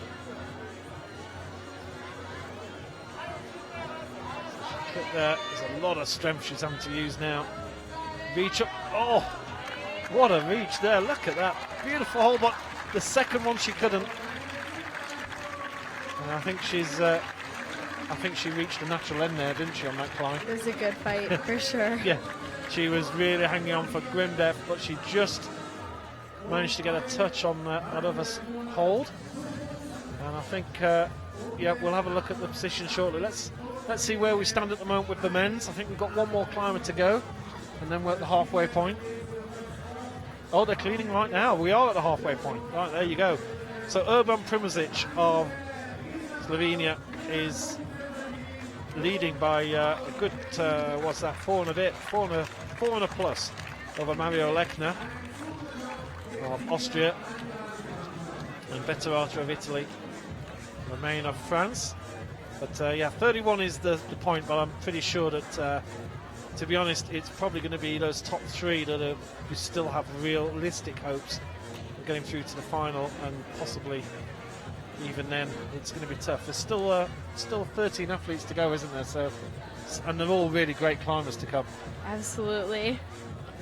Jenny Levada currently leading on the ladies. Now those volumes, the box holds there, have certainly been an issue for some of the girls. And as you see, they've caught some of them out.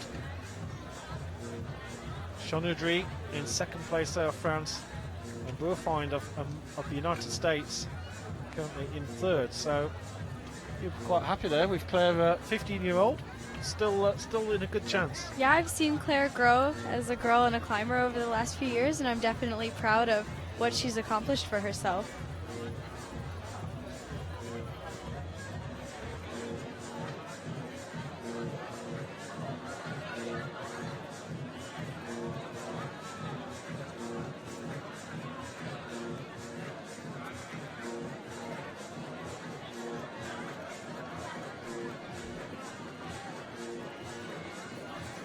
So as you can see, they're starting to clean now. It's not there's two climbers suddenly. They're actually cleaning the route now. So we're going to let them clean. And what we're going to do is we're going to just show you a little summary of what's happened so far in the Lead World Cup so far. This is the 4th stop. We've only had 3 so far, haven't we? There's quite a lot more to go. Of course, the bouldering season well and truly over. But people like Sean McCall and Jakob Schubert, well, they've still got a lot of climb to do. They climb big on the lead. Let's have a look at the first 3 events taking place so far. The IFSC Lead World Cup 2014 started east in Hayang. And Anna Verhoeven, a new young star of the sport for sure, from Belgium, in her first full season in the senior category. Just falling short there, she took a bronze. In silver medal position, Magdalena Rock of Austria, the youth world champion from 2013. She took the silver medal. And in gold medal position, well, we had a few youngsters with with silver and bronze, but in gold medal position, it was one of the established stars of the sport, Kim Jae-in of Korea, taking the gold medal. In the men's category, Gauthier Soupier of France, a youngster making his way, he took the bronze. Sean McCall, who we've seen a lot of on the Bouldering World Cup, and of course he's got a big competition for the overall points. Well, he took the silver, just failing with that particular move. And then it was Jakob Schubert, his arch rival, who failed there, but it was good enough to take the gold. Next up was Chamonix. Amazing number of spectators in Chamonix Square, one of the favourite venues for many athletes. And in bronze medal position, it was Mina Markovic, one of the established names on the tour from Slovenia. Magdalena Rock here, taking the silver medal. The Austrian, the young Austrian, 2 silvers in a row. You see her just tying up here, going for the stretch and almost getting that hold. But in gold medal position again, it was Kim Jae-in, queen of the sport, absolutely superb form. On the men's category, Doman Skofic of Slovenia, his first ever senior medal, and he took the bronze medal. Jakob Schubert, gold medalist from Hayang. Amma of Japan, showing superb form here in Chamonix with a big audience cheering him on. He's annoyed there that he failed, took the gold. Ryeon Song was next, and we had some incredible weather. Torrential rain, lightning took out power in the whole village. So the athletes knew that when they completed their semi-finals, it was possible that these semi-finals would determine gold, silver and bronze. And bronze medal was Anak Verhoeven. Magdalena Rock taking the silver on countback. And Kim Jae-in, her 3rd gold in a row. A hat-trick of golds here for Kim Jae-in. And she finished 7 moves ahead of the rest of the field. Absolutely superb form from the Korean. Jakob Schubert here, he took the bronze, so 2 silvers and a gold, a silver and a bronze from history events. Romain Degrange of France, he ended up with the silver medal, just failing there with that reach. And it was Sachi Arman. Just look behind him here, there's no choke bag. That choke bag dropped halfway up the wall, and incredibly, he takes the gold here, having had no ability to re-choke his finger. So that was our review of what's happened so far. Only 3 events. Michaela, you were Beyonce. Did you go to Chamonix as well? I did. Yeah, and what were your views on Chamonix? 'Cause that's a pretty awesome place, isn't it? It was really beautiful after the competition, but during it was a little bit rainy and cloudy, so it was hard to tell, but a great event, nice crowd. Yeah. Well, we've got a climber out already, so our little filler video did a nice job for us there. And, you know, we're getting into the evening now, so, you know, from a climber's point of view, Michaela, you know, we've had quite hot conditions and, you know, pretty good sunshine. And now it's starting to get, you know, I can feel it's a bit chilly already, even though it's coming into the truck. So, you know, from a climber's point of view, what sort of difference does that make to you? Well, especially after the cleaning, I think the holds are feeling a lot better for these athletes, but definitely more comfortable for them to climb in. The cooler temperatures help. Yeah. Well, this is Thomas Ballet dancing his way to the top. And Elaine That's Yannicott. original. Yes, I'm sure that's never been said before. And Helen Yannicott, yeah, give me grief.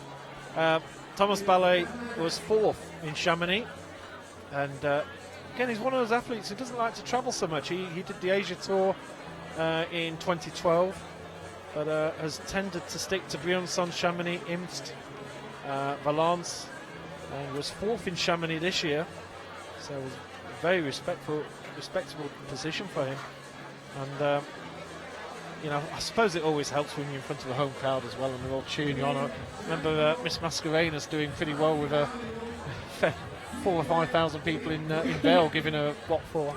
Yeah, it definitely helps to have the crowd behind you. You can feed off the energy when you're climbing. Yeah. Well, here we've got an Austrian crowd, so maybe not so many people cheering for, again, double French efforts. So the French have had a good qualification here. Hélène Yannicott, she was 15th in Chamonix, 9th in Briançon, and she reached the final in Haiyang in China, the first World Cup of this year, where she finished in 7th place. Occasionally she dabbles with the odd bit of bouldering. She was in Grindelwald early this year, but really didn't trouble the officials too much with 33rd position. A little bit dark on that camera there from underneath, but sometimes you're getting you get the lights coming into the camera, so it all affects. She's got quite a severe bit of tape there. What do you think that's trying to sort of protect? You know, usually these things are sort of covering injuries or strains. What, you know, any idea? No? I have no idea. No idea. Kinesio tape. Yeah. Maybe we'll ask her Maybe an later. ACL. Yeah, no, it's well, it's you know, it's like it's down the big muscle at the back, isn't it? So it's usually you see these around joints, but to have one all the way down the leg, maybe it's just there for aesthetic purposes. Doesn't seem to affect her climbing too much. No. Yeah, both sides of the hamstring for sure. So maybe she's had a little tweak and she's just trying to be safe. Still early days for both climbers, of course. It's neither of them have really got to a point where anybody's been doing any serious falling off so far. So you could say they're just warming up. I think the event's going to get a lot more exciting as we start to see the climbers in the later sections. Yeah, absolutely, that's always the case. Of course, we've got the finals tomorrow.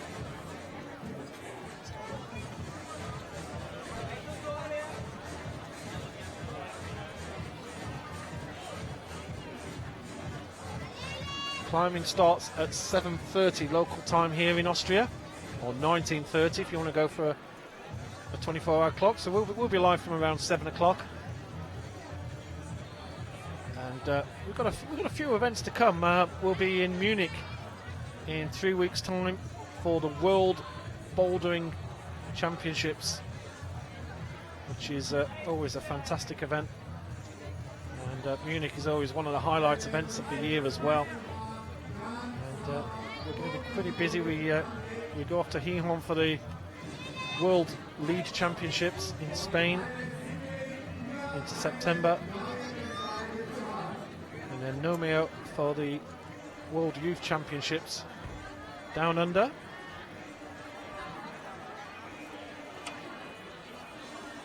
There's plenty of action yet to come. Both of these climbers are starting to get to the trickier parts of the routes.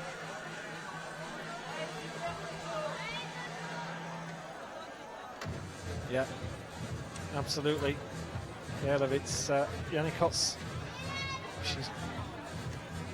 She didn't take a big rest at that particular hole a little bit earlier on, and now this is a little awkward spot for her here. She's one of those climbers that can push through the pump and just keep surprising you. Yeah. This is a tough one. This is an awkward one, but she's done well there. And there you see, so ballet's in and around sort of 4th, 5th position at the moment in terms of the men's. Yannickot is moving up, and I think that's getting that hold. I think has taken her to 2nd place now. So only Jenny Levada is ahead of her. Thomas Ballet also doing really well. Styling with the toe hooks. Yeah. This is where we saw our last athlete fall off as well. Ballet is straight through that area. Almost matching the high point. And Helene, both of them off. Oh, that's a great, incredible. Both come off at exactly the same time. And I'm not sure if Yannickot actually... I don't know if Yannickot actually took the lead there, because that sort of area could be around the cutoff point. What do you think? I think that she'll get the plus. Yeah. For sure. Well, we'll have a look at the leaderboard shortly once we get the opportunity. You see there's a good crowd here with all the seating in place. The bars here are doing, the restaurant here doing a great trade. It will be absolutely packed here tomorrow.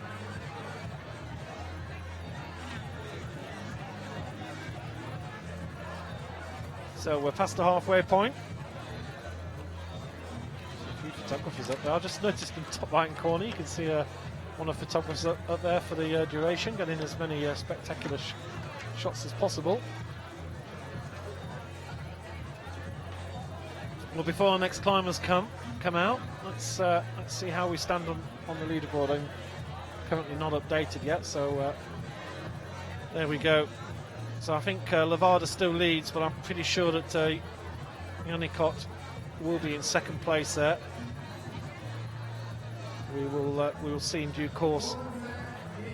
Next 2 climbers, we'll have a look at that in a second, and once that gets updated, we are working a little bit behind real time. And on the left-hand side, Marcello Bombardi of Italy, 20 years old, from Casinalbo, a man who's been on the verge of semi-finals. He's actually made 2 semi-finals in Chamonix and Briançon, 21st and 22nd place, his last 2 events. He's still a youngster really on the circuit. Has finished in medal positions in the junior circuit. And on the right hand side, Risa Ota. Yeah, what do you know about her? I think she was also in the bouldering circuit this year. Her name doesn't ring a bell, but having said that, the Japanese did send over a massive number of athletes, so she could well have. There's Nanoka Ono, who's obviously, she's the SpongeBob SquarePants of bouldering climbing. She has a SpongeBob SquarePants choke bag, you see. So she was in Grindelwald, we're live being told. So just having a little look. In fact, I've got the database in front of me, and yeah, she wasn't in Grindelwald, I'm afraid. But she was in Chamonix and Briançon in 8th and 13th place. She is one that just does lead climbing, and still early days here.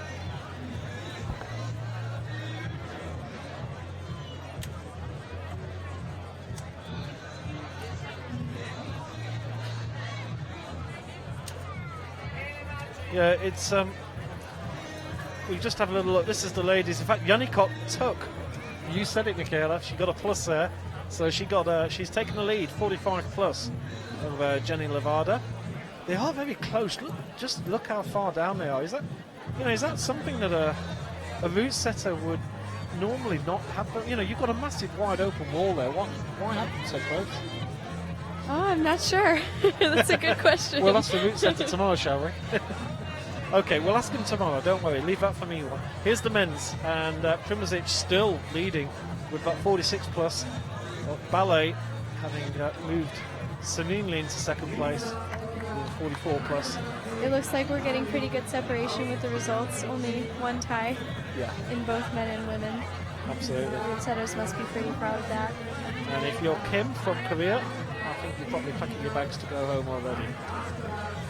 Although everybody, of course, will be watching the finals tomorrow.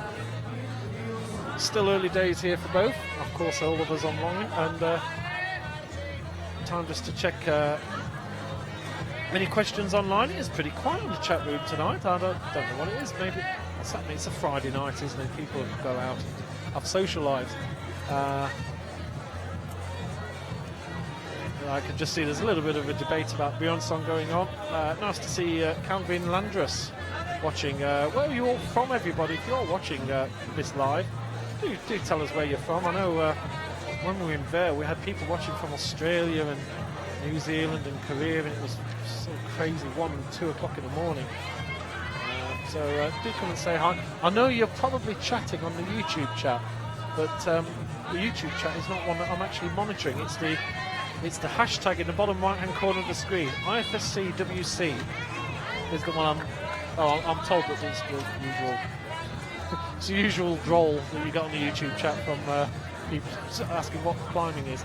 So the intelligent people all go to the IFSC World WC hashtag and come and have your intelligentsia conversations with us.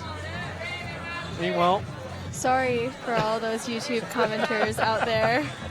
I am a late 40s old puddy.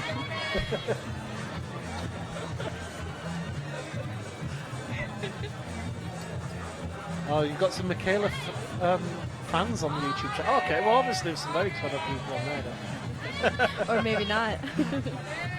I've just... Yeah.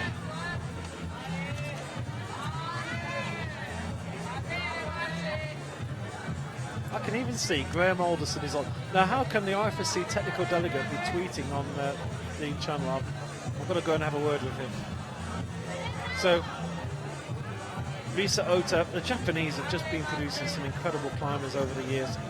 And we've already seen on the bouldering with Miss Manoka Ona, who's just completely turned the time when women's bouldering is as strong as I think we've ever seen it. We get an incredible young athlete come through and break into the top 6. And of course, Fiona Gucci is also doesn't seem to be doing too bad. Here's Bombardi. This is the big one. Oh, it looks like he didn't stop on the green volume for a bump before that move, which probably could have helped him. No, he really didn't prepare, did he? He was never anywhere close. And I suppose he's young, and he's going to learn from that experience, isn't he? He's going to see what the other guys are doing, and realise what he did wrong. I'm sure. How old are you, Michaela? I'm 19. 19, right? Oh, incredibly young. So there's going to be time. You're still going through that experience of coming off walls and realising, if only I'd have done that differently. Oh, for sure, but I feel like that will never stop, no matter how old I get. Yeah, it's a tough learning curve out there. I guess it all comes down to gravity. Risa Ota now, she's in this little complex area. She doesn't seem to have been troubled so far, but this area certainly seems to separate a lot of athletes. Quite a few have come off here. Nice to see Matthias Hammer watching from Gothenburg, Sweden, alongside some live surfing from California. What a dude. Climbing and surfing on 2 different screens. Cool. And Moka B, watching from Slovenia. And of course, quite a few Slovenians are in the later stages here.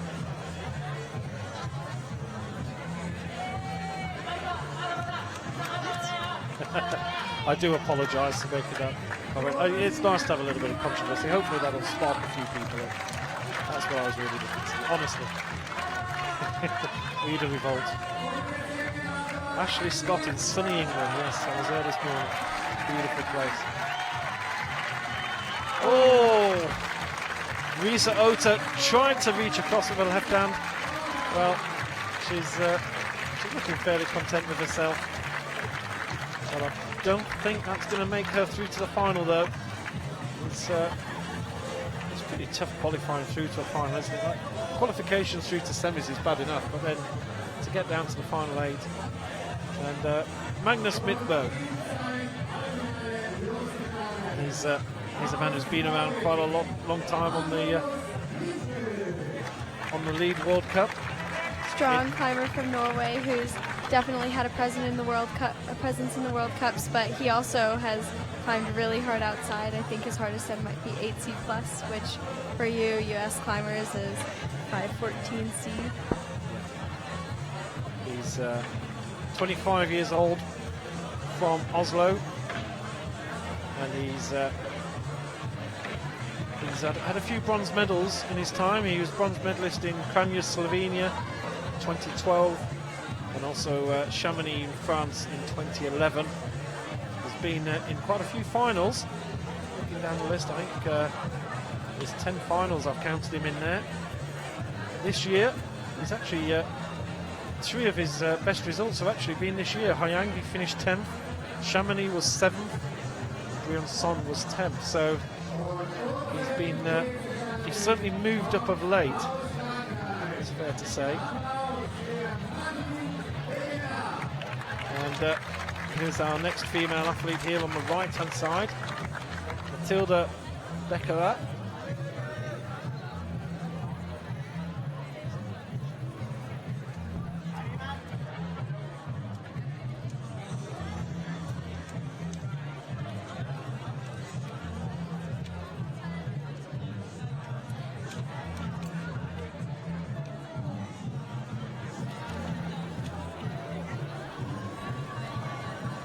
Matilda, again, France had a very good qualification. A lot of French athletes coming through here. She was 17th in Chamonix, and 12th in Briançon. She actually didn't compete in 2013 at all, so it took a year out. And she's partner Sean McCall. Don't know how much she gets to see of him with all his travelling around the world on all these World Cups. Well, obviously not. They don't travel together. She didn't compete last year. She's in Laxu.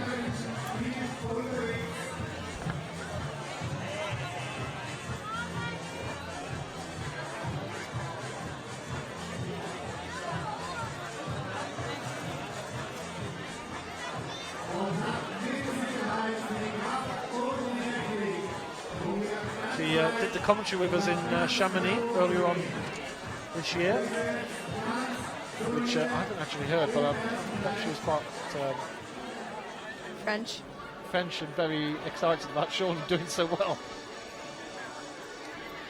I believe that last week or 2 weekends ago in Briançon, she had one of her best World Cup finishes as well. She's doing really awesome this season.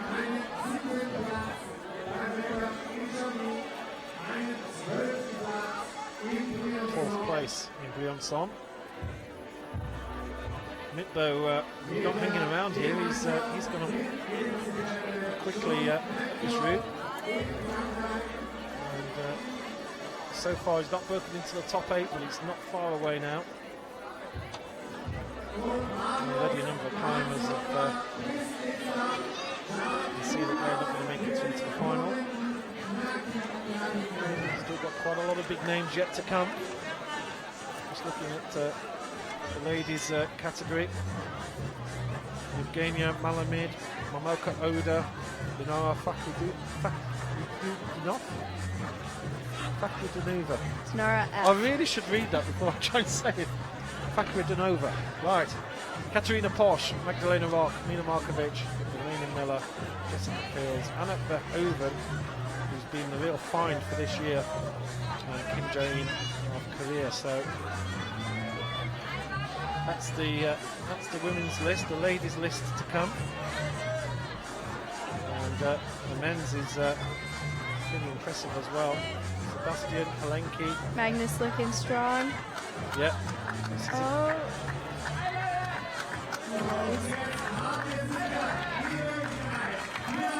Great strength there from Magnus. Oh, trouble with that clip. Must be the rope drag on these Yeah, long the walls. rope's actually got tangled here. Can you see? It's sort of just got caught up with one of the holds, and that just made it a little bit awkward to pull. Taking the high point.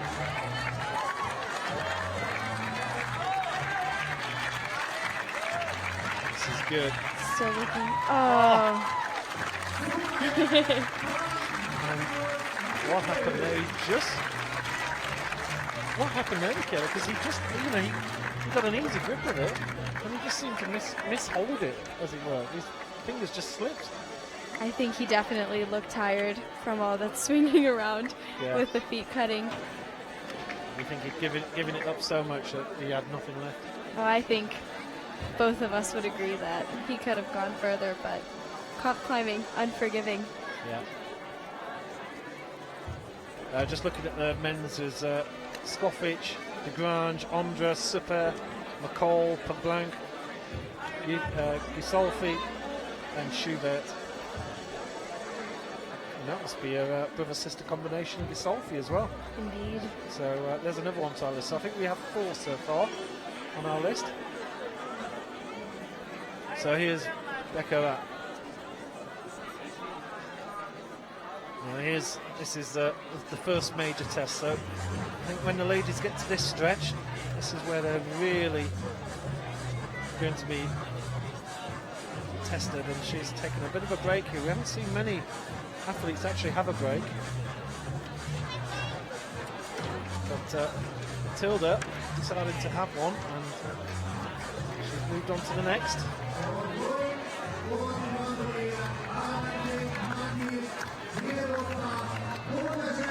Check across.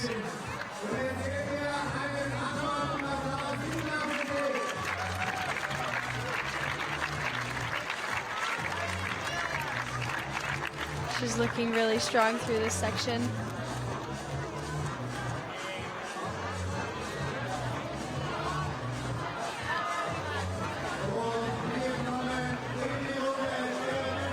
Oh, what a hold.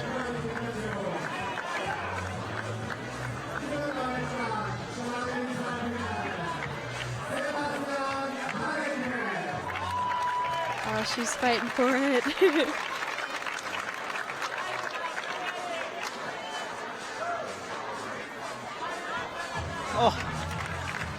Well, she fought her way through that. But that was a little bit like we saw with Nicole, wasn't it? She was really struggling. She was getting to a natural end of that climb. It's times like that when you can see how bad the athletes want it and just refuse to give up when they're really tired. Yeah. Well, we'll have a look at how she's doing in a little while. Meanwhile, next up Sebastian. yes. Sebastian Halenki. Always easy to spot. 19 years old, from Giengen. And the man you're going to see a lot more of over the years. He finished 13th and 18th in Chamonix and Briançon this year. But he's still competing in the juniors section. He actually won the World Cup here in Imst in the male juniors. Took the gold medal just a couple of months ago, and he took the bronze in the European Youth Championships in Edinburgh. And that was just about 6 weeks ago, so he's a busy guy.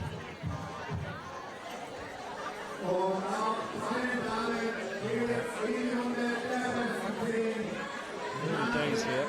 And, still, nobody has really sort of stumped their authority from some of the early climbers on this. They're all sort of falling a little bit by the wayside, and it's As you can see, there's the men's. There you see Marcus Mikbo just getting one ahead of Primozic. Still pretty frustrated with himself. And you know, we've still quite a few climbers to go. What have we got? Still 10 climbers to go.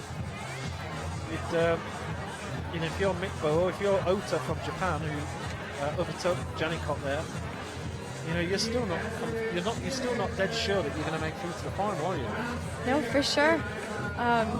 Competitions are always fun to watch for the pressure and the excitement of what's going to happen next. I wouldn't be surprised if we saw some tops here tonight. Yeah, sure. Some big names to come. Evgenia Malamid of Russia.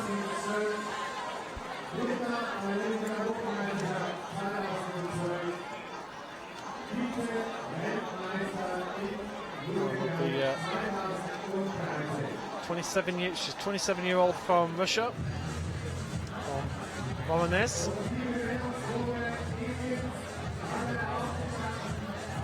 Finished in 12th in Hayang, 14th in Chamonix, and 17th in Briançon. So not made a final this year, but she did. The last final she reached was in Imst in 2013 last year.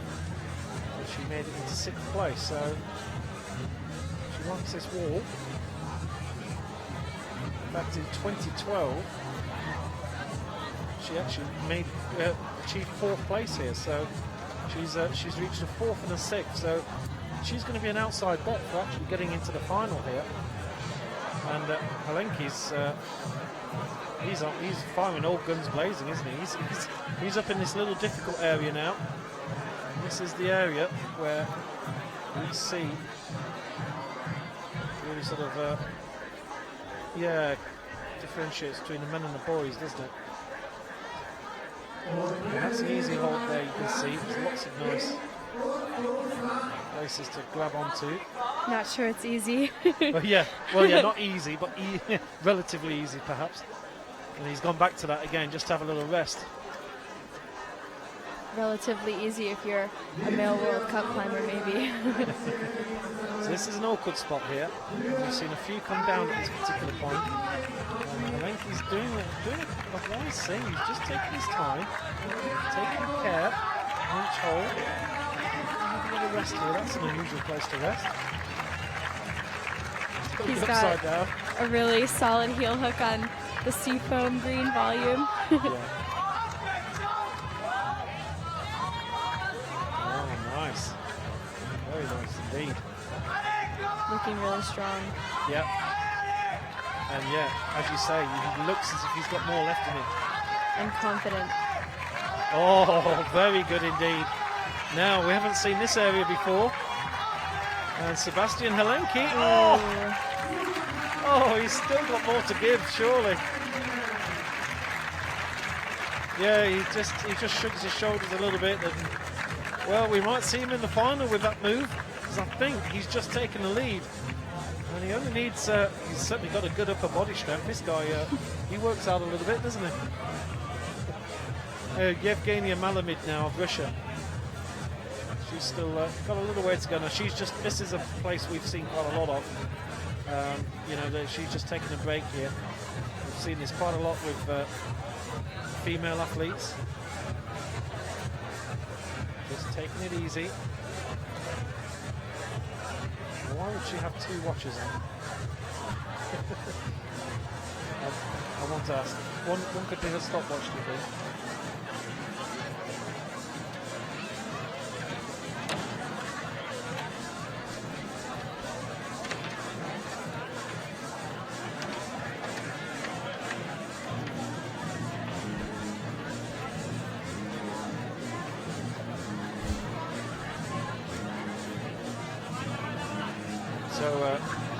It is quite quiet on the IFSC Twitter today. Nice to see Stephen in Vestfold, Norway.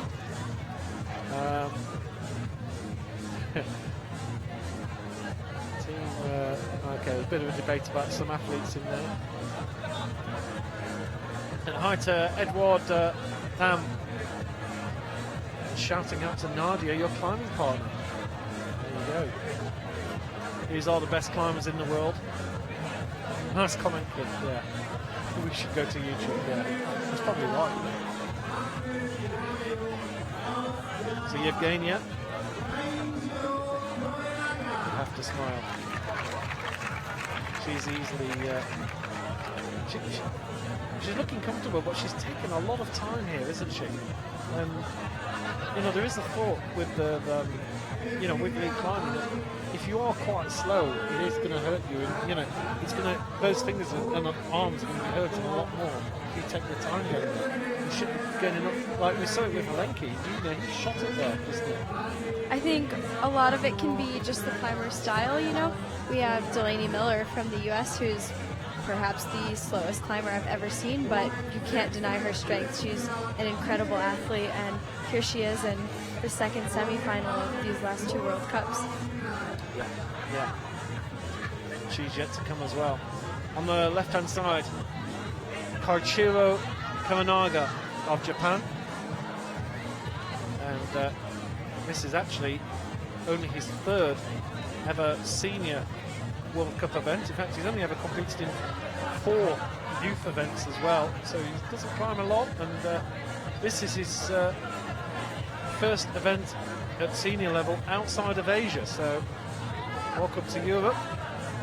He competed in Hayang and finished in 8th place, so had a good position in Hayang, and obviously he's got a bit of confidence behind him perhaps if you finish 8th in your local area, and he's popped over to Europe to have a go.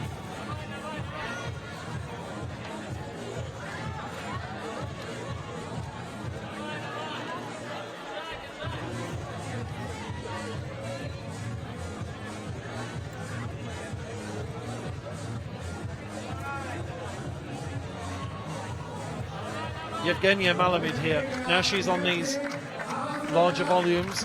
This is the area which is really sorting out some of the athletes. It's fair to say she's got to try and make it well into that grey area. You can see the 2. She's fighting for it.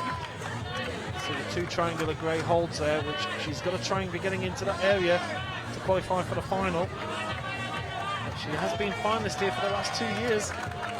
You can see those 2 grey holds just a little bit further up. That's her target now, and she's really close. Yeah, there she goes. She's made it onto 1. Oh, and that's the hold. Yeah, she wasn't even close there. But that was the one that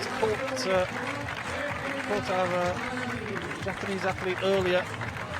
And Malamid's going to be biting the fingernails a little bit later on now, as we'll see some of the other climbers go up there. So back to Kawanaga from Japan. 18 years old from Saitama. I'm not sure where that is. This is a beautiful shot from above. That's a beautiful shot as well. I'm really getting into the swing of things here. Just see this. What do you call this hold that goes down this like a banana shape? Is there a particular name for that sort of hold? In outdoor climbing, I guess a feature like that would be called a tufa. Tufa? Or just a really long pinch. Yeah.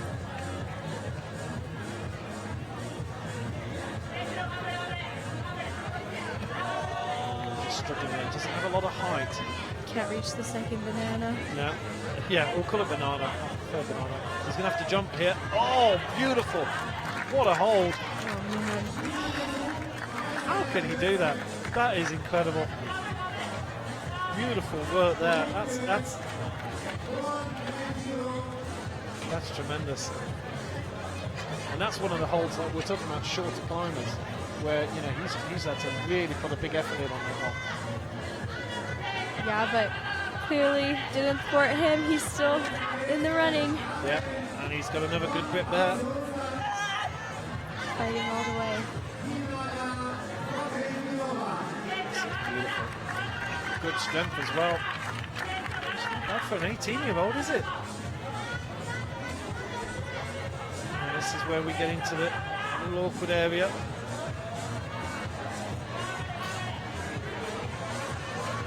Now we're getting into the, as you would say, the business end now. This is where we separate the men from the boys. That clip is really going to be a trick for him.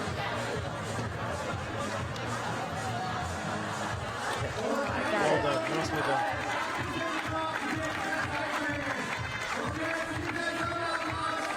It's going to all be about this recovery for him right now. Yeah, absolutely. This is, oh, he's not holding, is he? He's not resting. He's straight on, and that might be his mistake. Oh, should he have had a rest there? Oh, smiles. I think he's pretty pumped. Japanese athletes are always all smiles. But Mikhail, you got to say, he should really have taken a rest there. We just saw it with Alenki, that he took a bit of time, and then he moved on up, but he just never took the option for a rest at that moment. Sometimes you've just gone past the point of no return. Yeah, he just wanted to carry on. Dinara Fakhrutinova. So right this time. From Russia, 21 years old. Also a shorter athlete. Yeah. From Salavat. She was 5th in Chamonix, 10th in Briançon, and looking down her record, she's in 2013, looking through here, she was 4th, 6th, 4th, 4th, and 6th. So she really does have a real pedigree with lead climbing, and she tends to make the finals. So it would be a real shock if she didn't make it through to the final.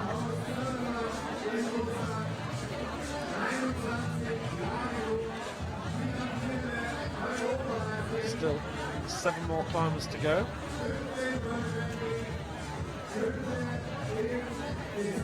She won the European Championship in Chamonix in 2013.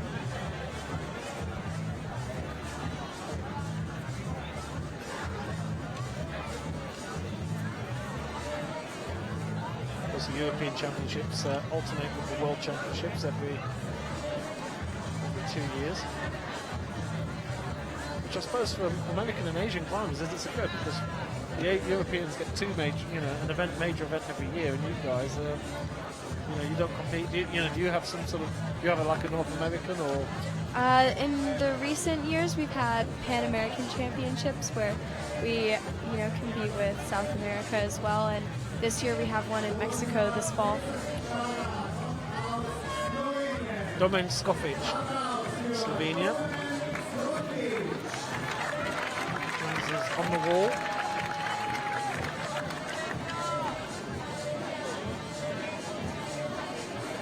He's 20 years old, from Ljubljana.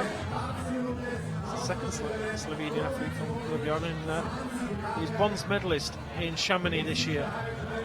His first podium, I believe. Yeah. He's reached podiums at junior level. Won a lot of golds as well. Had a brilliant 2012. Won 4 golds in a row. It's pretty unbeatable. Here he is now with the big boys. Really competing with them was 6th in Hayang. So reached the final in Hayang, was bronze medalist in Chamonix, and had a disappointment in Briançon, which is 14th position. But as we talked about earlier, Briançon was a little bit sort of false, because of course the athletes want to get through and sort of compete it through to the final. So it was a bit of a shame really that we had to it had to be cancelled due to the weather, but that's how it went. But I think the semi-final results were a good representative. Yeah. And, Sachiyama getting to the top without a chalk bag. So both athletes are number 19 on their backs here. Just their start number.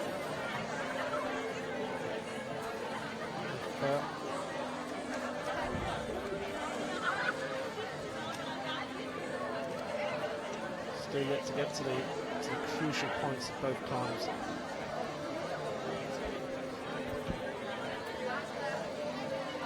Here you see Fakhrudinova coming up towards the box area, so we'll just concentrate on her for a while. You see Malamid just equal first with Ota. Possibly Ota on camp back, just behind Malamid, of course. Skofic, we can leave him for a little while because he's still got a bit of climbing to do. So it's all about Fakhrudinova at the moment, the Russian.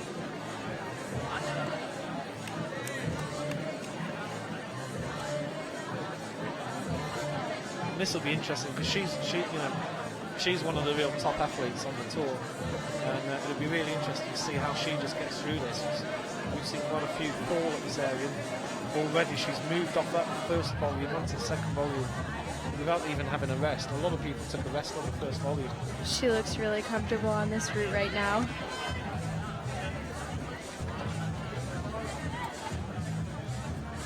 Skofic, still very early doors for him. So all the action to keep an eye on is on the right hand side here now.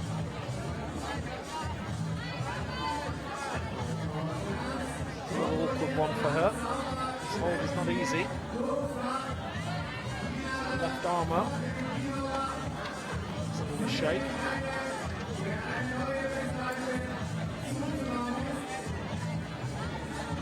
Not exactly sure how she's going to do this yet.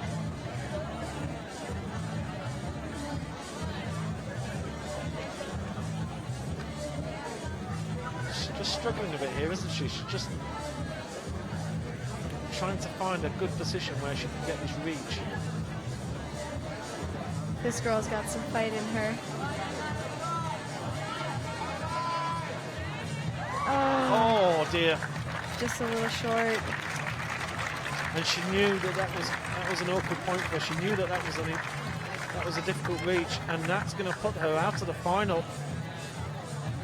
And the disappointment etched on her face. She looks as if she's in tears a little bit there. She's really not happy.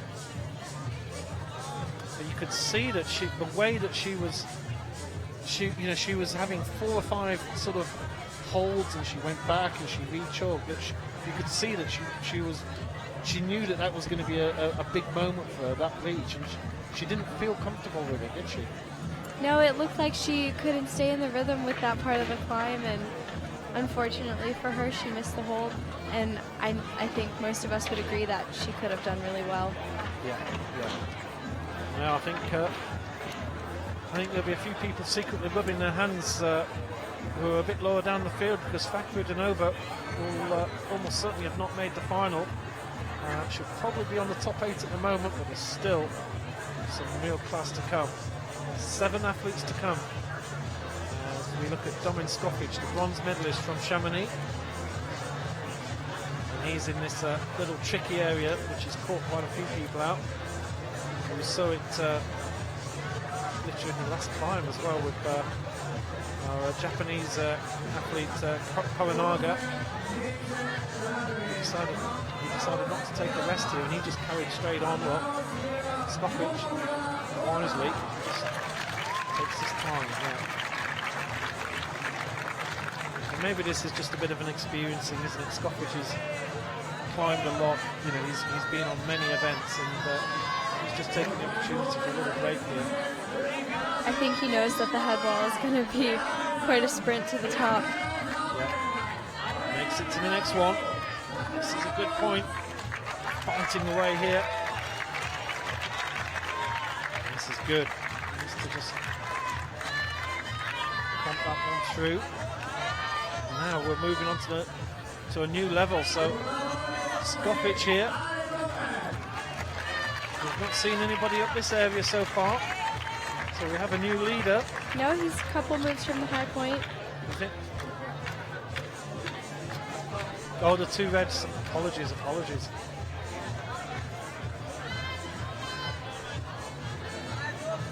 There's only 7 kilometers to go. Skofic could be guaranteeing his place in the final here. And Marko Oda has just started on the other climb, but we'll come to her shortly. So we're now at the high point. Domin has the new high point. And Skofic into the lead. Now on 53. And he has just guaranteed his place in the final because there's only 7 more athletes to go after this. So Roman Skofic is now just climbing for his, of course he's climbing for a potential medal here, because if he can try and get to the top, he could go to countback.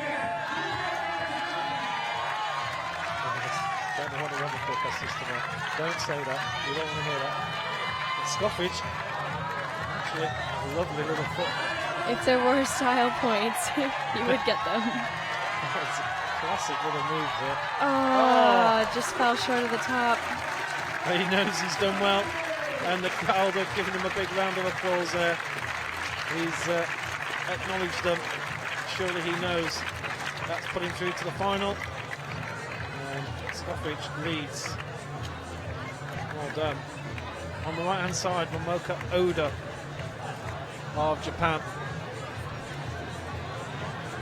This lady has really been one of the star names of the tour over many years. Medals, she won in Imst. She actually won the gold medal here in 2012. She was silver medalist here in 2013.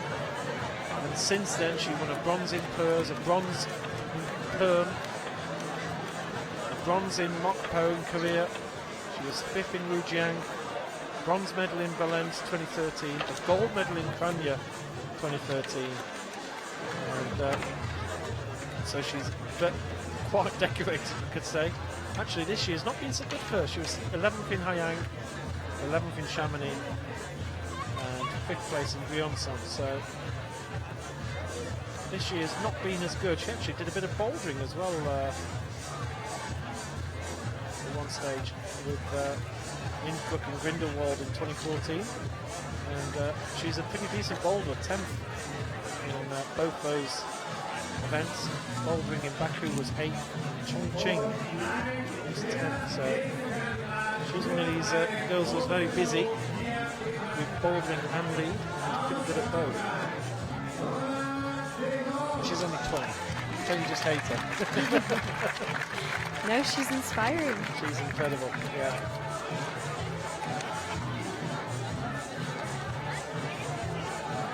On the left-hand side, Romain Devange, France.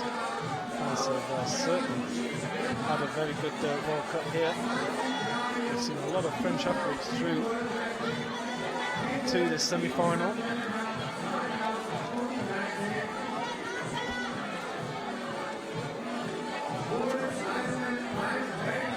He's one of the elder statesmen now of climbing, 31 years old, from St. Cologne. He's a silver medalist in the last event in Briançon 2014.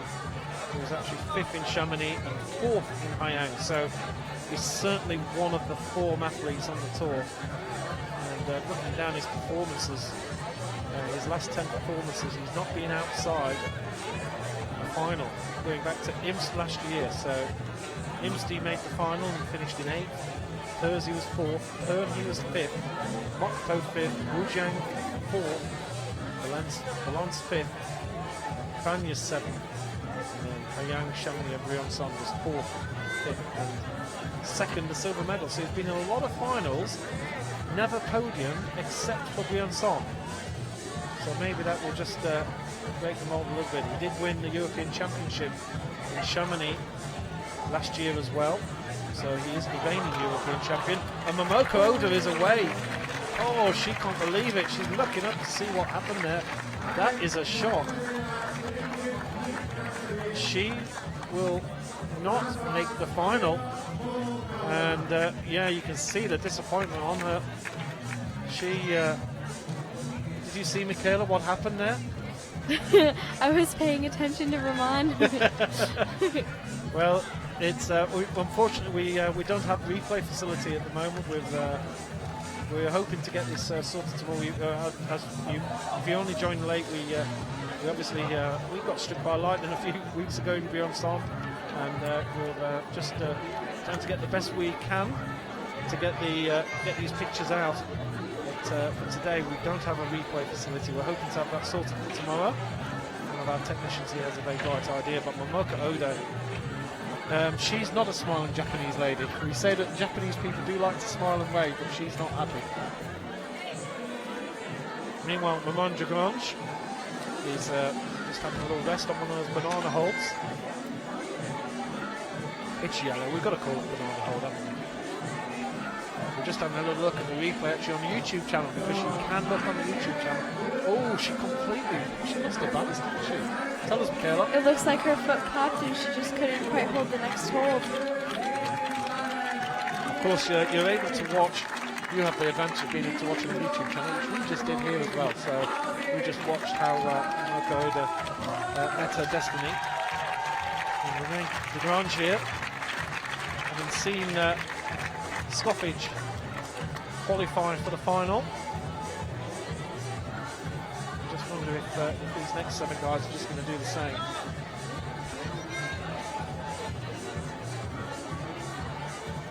Here we go. And there you see Scoffage so close to the top.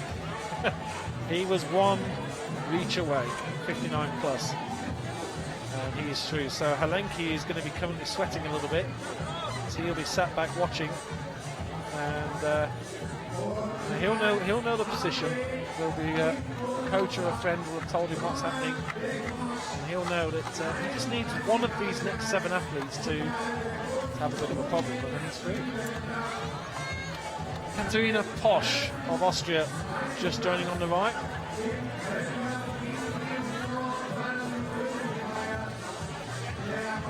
She had a birthday recently, so congratulations, Katerina. On the left, Romain Dragrange. This is a crucial point for him now. This is an area that's caught quite a few people out.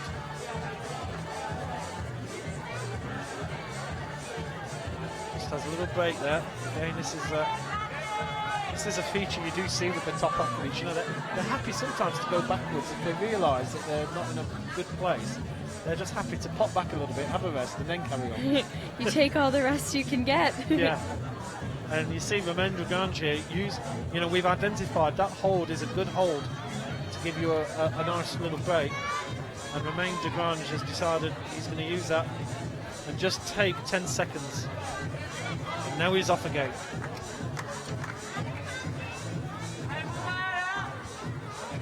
Yes, nice movement. Making this look good. Here's the reach out, no problem here. And Mr. Halanki looking really strong. Yeah, Mr. Halanki might just well drop down to 3rd place after this climb. Posch is still early on the right-hand side. But that's the area where athletes typically have a little early break. Just let their have a little rest, get a bit of a choke on their hands.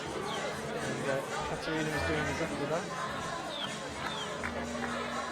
Dragrange moving up there. Great view here.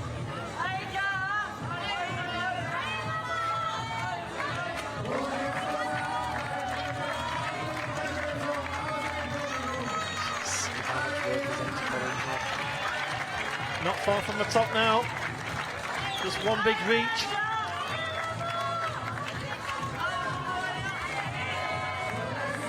Here we go. Just had to work hard on that. Orange volume. And oh, so close. Oh, 59 plus for Dragrange. The same as Skofich. Taking the lead. And now we have, well, he is in the lead, of course, because he started later than Skofich, so on countback, that will do. But he's going to be thinking later on, that might cost him a medal later on if he gets to countback. And that's one of the features you get in lead, which you don't get so much in bouldering, isn't it? That countback does work quite well. Bouldering, you don't see it so often.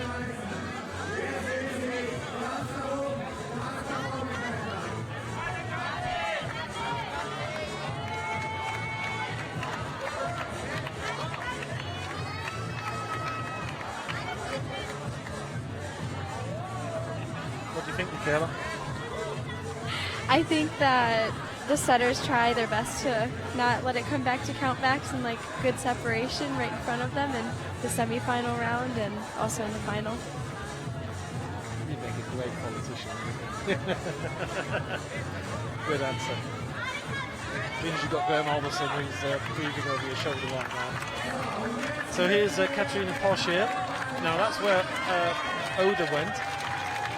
She definitely made a bit of a rudimentary error there, and she's again going to be one of those that's going to be difficult to share the room with tonight. Now Posch. Now this is where Fakhridinova went. She will have trouble at the top of this volume, just as she was trying to reach that small hold, and Posch decided to go backwards here just to a little different grip. What's happening here, Michaela? It looked like Kathy skipped the big rest at the bottom because she wasn't comfortable making the clip there, so that could be why she's so tired this early. Yeah, and incredibly, Katarina Posch, well, another name. She may possibly not make the final. It'd be really interesting to look at the leader group right now. It's, you know, I'd have put her down as certainly getting, getting much higher than that. Her and Oda both together, and she went pretty much at the same place as Fakhridinova. So, although the ladies won't have their results updated, I think we could pretty much say, yeah. Let's have a look at the men's first. This is how the men's are looking. So De Grange and Skoppage, both with 59 plus. De Grange leading on countback. Alenki, he's the man who's going to be really sweating. I can see here. He was the sort of leading athlete out of the next group, but there's still 6 to go. He really would be just tossing a coin as to whether he's going to make it. If we can have a look at the women's anyway, we don't need to see it updated with the last climb, because you can see Fakhridinova there with 41 plus. To be honest, yeah, Posch, Fakhridinova, you've got to say those athletes are going to be dropping out fairly soon, aren't they? Burfind is on there in 24th place.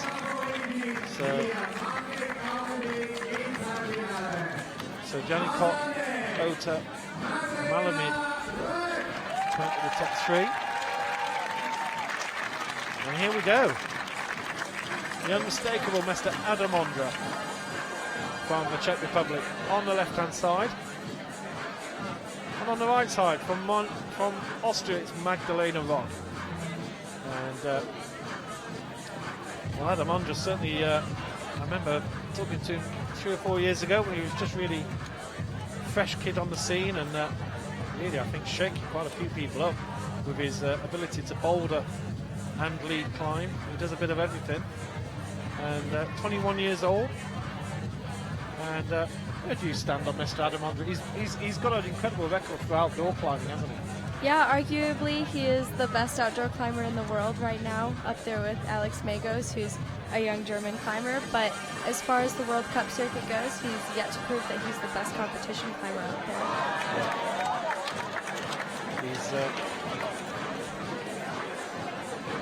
He's just competed on the 3 World Cups this year. He was 9th in Hayang, 27th in Chamonix, and 8th in Briançon.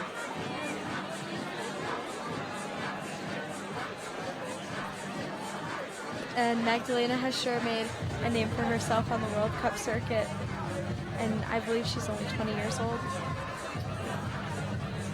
Yeah, certainly 2 young athletes we're going to see a lot more of in the future. And Adam Ondra, for sure, is one of those athletes that a lot of people were really couldn't believe his abilities, and obviously his outdoor abilities have been pretty groundbreaking at times. It's safe to say that he climbs with a lot of emotion based off of his reactions when he comes off the wall. Yeah, he certainly he does get visibly upset when he comes away. Magdalena Rock, she has taken silver medals at in Hayang, Chamonix and Briançon, so she really is one of the the female climbers that's on tremendous form at the moment. 3 silvers in a row, which wouldn't be bad normally, but you've got an athlete ahead of you who's taken 3 golds in a row, Kim Jae-in. So Magdalena Rock has been absolutely fantastic this year. But, at the moment, Kim Jae-in is just nailing every event, and she's still to come a little bit later on. But Magdalena Rock herself, she's she qualified from qualification in 6th place, so actually, by her standards, she dropped a little bit. She topped qualification number 1, but she actually didn't get as good a score on qualification 2 route. She scored a 32 plus there.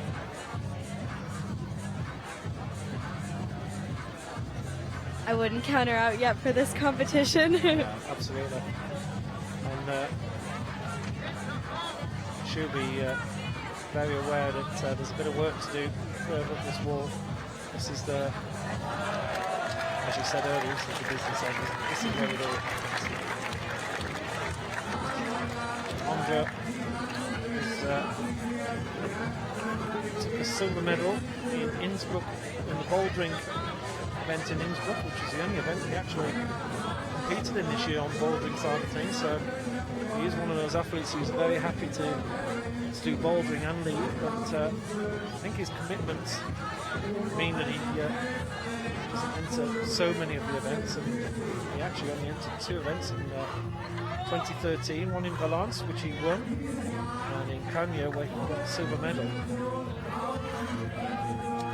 I think that knee bar rest is going to help him in the upcoming part of the route. It looked like he was able to recover a lot. He's just very easy at the moment, isn't he? He really looks as if he's in a bit of a rush. He might have a dinner date tonight. He's slamming up that wall very quickly at the moment. And you see both of them getting towards the sort of testing part of the wall now. Magdalena Rock. Now this is actually caused trouble to the rest. 2 climbers here on the right hand side, these 2 boxes. This has already upset a few people, so let's see how Magdalena does. Adam Ondra hasn't even taken a break there. Normally we've seen a few athletes have a break in that last area. He's actually moved straight on. And he's already looking on upwards, so no messing around here from Adam Ondra.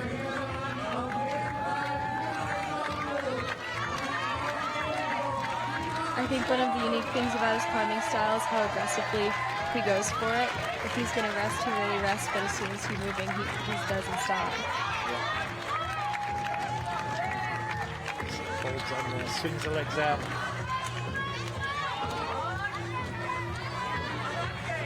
He looks as if he means business here, Ondra.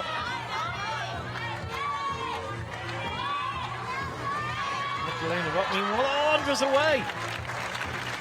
Well, I think he realises he's done enough.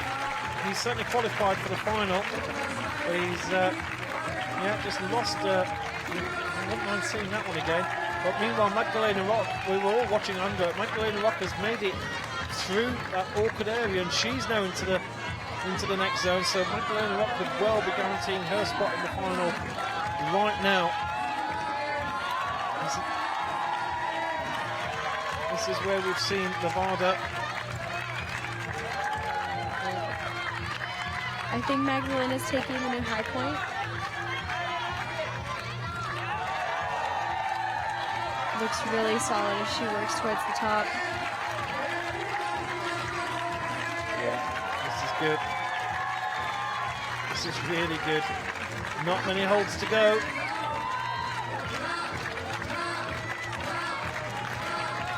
She's qualified through to the final, and she's going to make a big move for that top hold. Just a small one there. And one more hold. And well done. Yes. First top of the night. Yeah, absolutely. The first top of the night. So I think you could say the route setters have done a good job. I do agree. It's got to feel good in front of your home crowd. Yeah. Magdalena Rock. She gets a top and she gets a place through to the final. So it is possible. And Adam Ondra, well, he certainly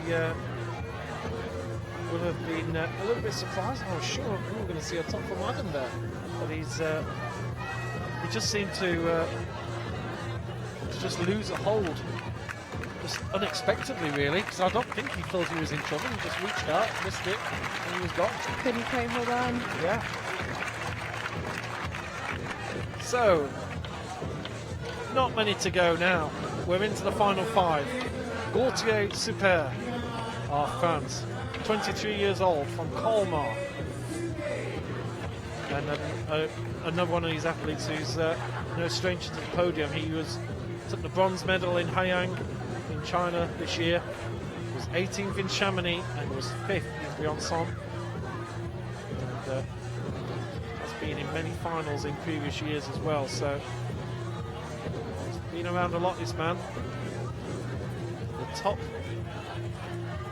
French athlete who's qualified through. There's been a lot of French athletes who've qualified through to the semi-finals here.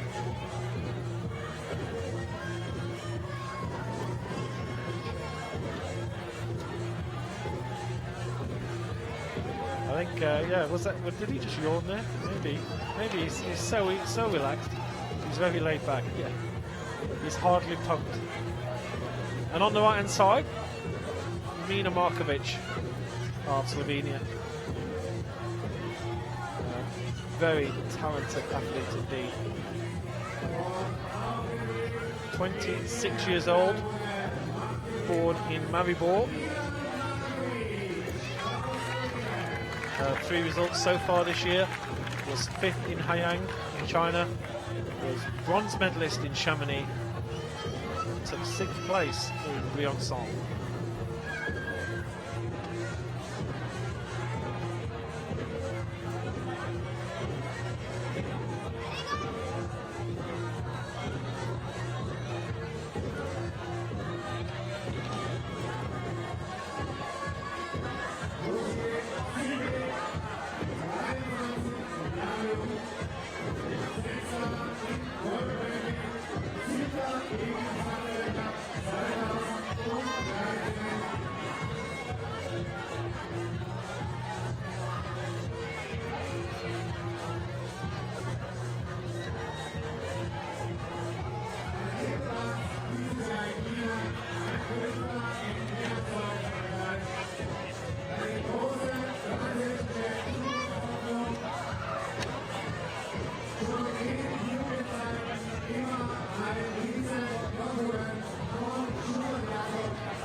Okay, so it's pretty quiet in the chat room tonight. Don't know what's up with everybody. Just maybe, yeah, Friday night, everybody's out, everybody's watching other things. A few people asking about grades of the routes. The routes aren't graded, so they're very hard. I can say that for sure. But can't really, in terms of giving them classifications, we really can't say that, and we're not. I don't think anybody's qualified to say it here either. Maybe the route setters could do it. There's a question in here which I will hand over to my resident climbing expert. In which degree is rope drag a nuisance? In the last 10 metres in World Cup lead climbing. Now I'm not sure if I even understand the question. So. As you get higher on this wall in particular, rope drag would be an issue at the top, but lower down it doesn't really affect the climbers. In settings so technical as this, I'd say that each clip is just as difficult as maybe some of the moves, and the body position is really important. So in the top, you really have to climb efficiently and clip in the correct places. I understand. So basically, as you get much higher, you've got all this rope that's hanging off you going down the climb. So basically it's pulling you back. Indeed, yeah. Simply put. Okay. Thank you for that question, Stephen. And as I say, then it is quite hard. Certainly the bouldering seems to be pretty hectic when I've been on the bouldering side of things, but Where's our lead climbing fans out yeah, there? come on, lead climbers, what's going on? Maybe they're all on YouTube posting questions on there. We should be looking there. So, Gautier Super of France on the left-hand side, Mina Markovic on the right.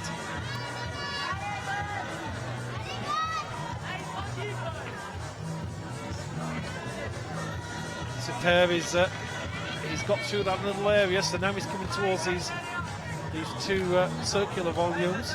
Climbed his way into a spot for finals. Yeah, I think this is where Monkey put the dust. He's through these. He will be in the final.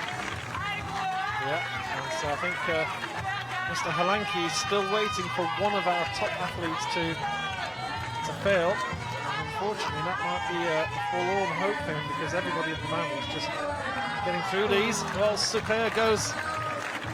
He's not looking very impressed at all with that. And Markovic now on the second of these little box volumes, which has caused trouble. We've seen Oda, we've seen Fakrudova, we've seen Posh go. There was Super. Not going for the obvious pun on that one. Markovic. Now you see, she made that look easy, didn't she? So that was a problem for a few athletes, but she just reached out. She sort of got her left shoulder into that box. Now she's up to the next level. So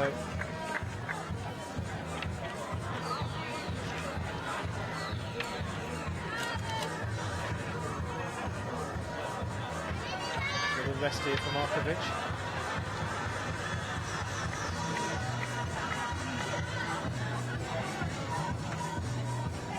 Bigger rest.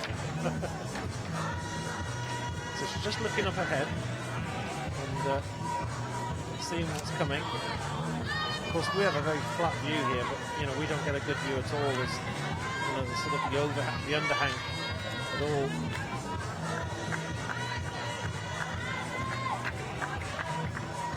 Come on, there it is. They've taken the spotlight off it for some reason, I'm not sure why.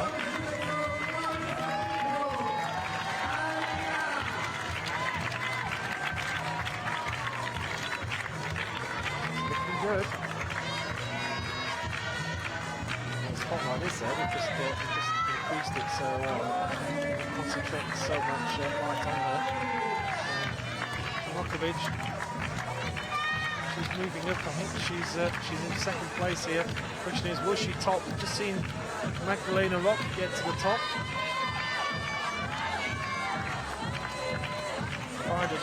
So close. Yeah, I don't think there's anything here to trouble. Yeah, that's a good hold. She tops. That top hold's pretty deep, isn't it? Yeah. I think that's, look at it. It's coming out the wall. So if you've got that far, you've done all the hard work. How well deserved. So yeah, give them an easier top. Fair enough. So Mina Markovic, slightly out of focus. Mina Markovic just makes it beautifully there, and she will be through to the final. 2 tops in a row, just like London buses. You don't get anything all night, and then 2 at the same time. And here's Sean McCall of Canada. He's also going to be competing in the single block comp next week. Right, hope he can swim. He seems to be able to do everything, doesn't he? I haven't asked him the obvious questions. Of course, one of his amazing facets is he plays piano pretty well. But for somebody who's a climber who's got very hard hands, you've actually got quite soft hands, haven't you? Okay, a little bit hard. But I was speaking to Alex Johnson, and their hands are incredibly hard. I just wonder how he can play the piano with such hard fingertips.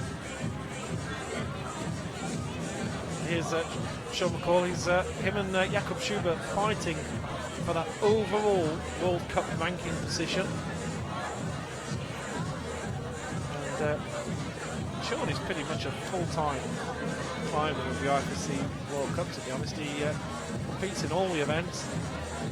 And he's certainly very happy that the season has been, as he put it, sorted out so that you get all bouldering competitions to start with. You get the bouldering events over, and then you can concentrate on the lead competitions. 26 years old, Sean McCall from North Vancouver. Have no fear, he is wearing a harness. It's just in his pants. Yeah. Yeah, he's a brave guy. So,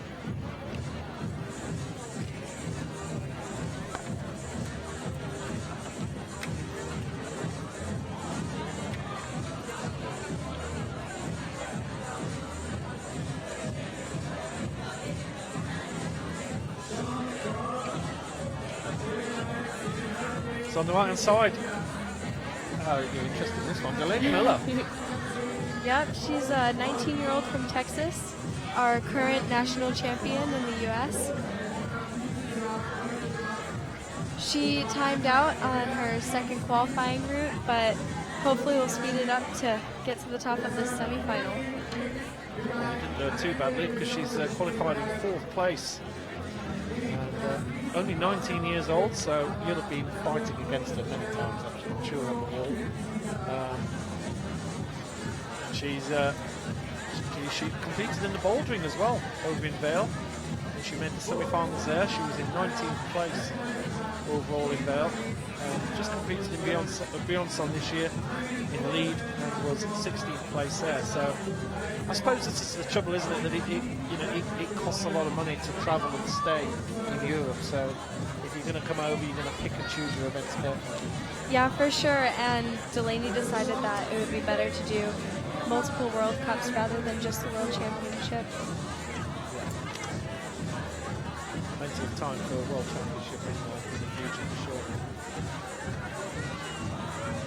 Sean McCall has just made it into this little awkward area, but as a specialist boulder, I don't think there's anything here that's going to give him too much to worry about. In fact, he's just taking a little rest here before he gets to that easier hold, the relatively easy hold, I should say.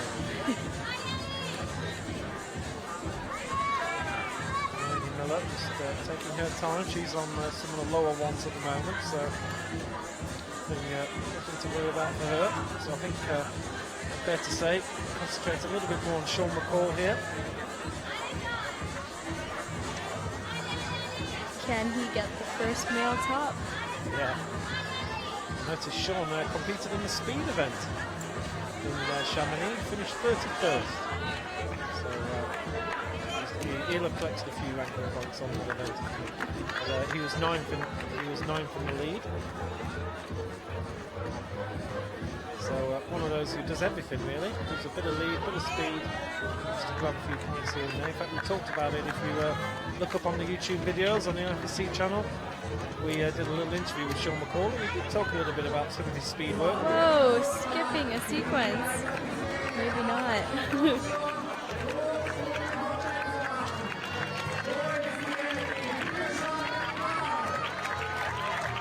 Just jumping the gun on getting to the top.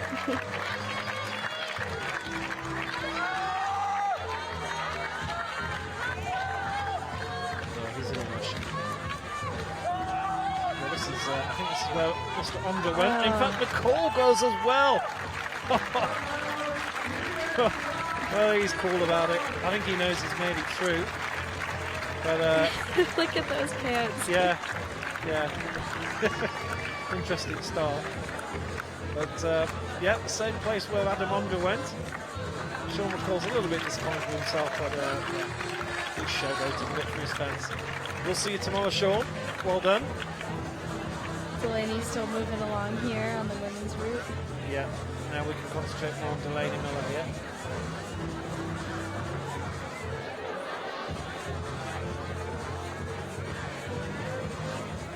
She's starting to, oops, camera just doing a bit of focusing.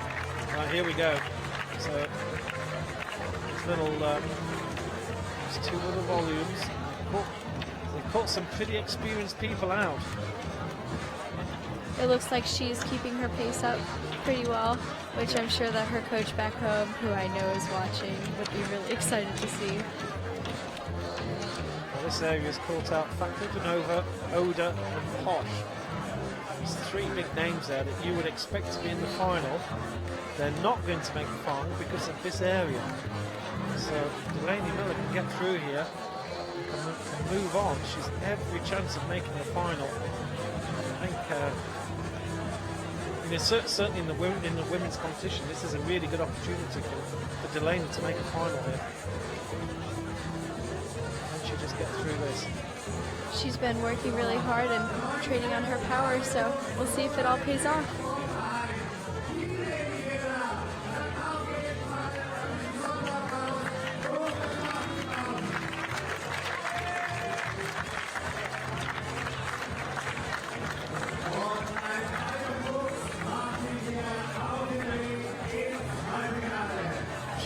Tied up with the rope there. What's she going to do? She can reach and hold it. Well done.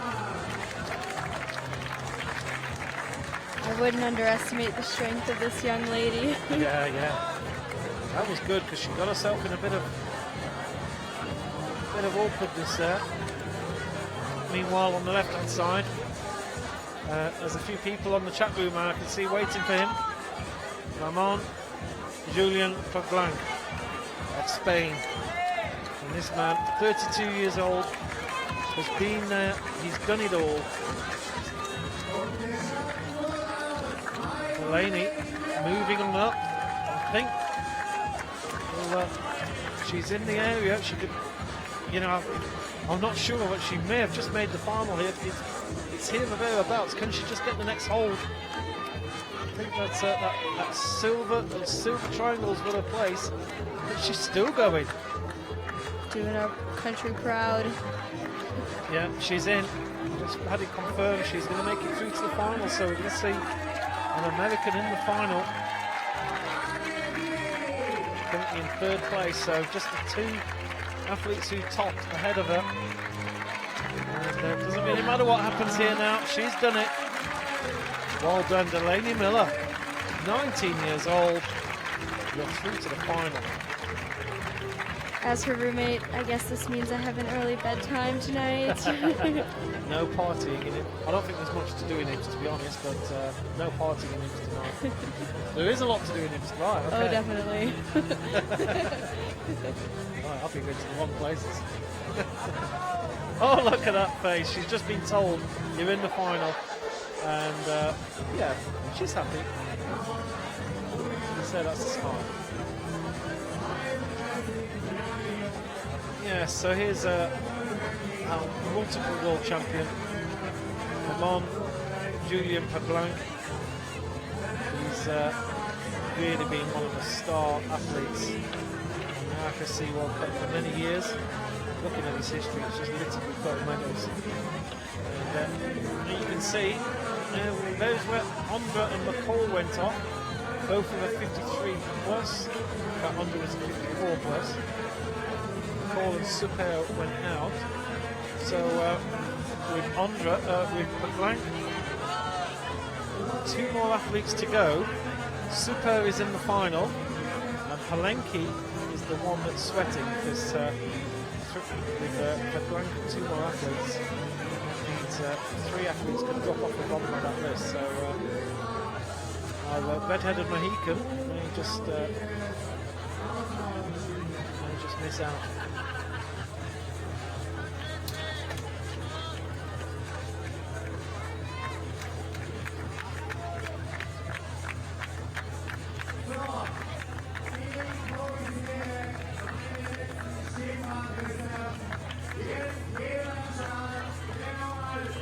So Pablanc is looking solid here. He's a machine, this guy, isn't he? A small machine. Yes. He's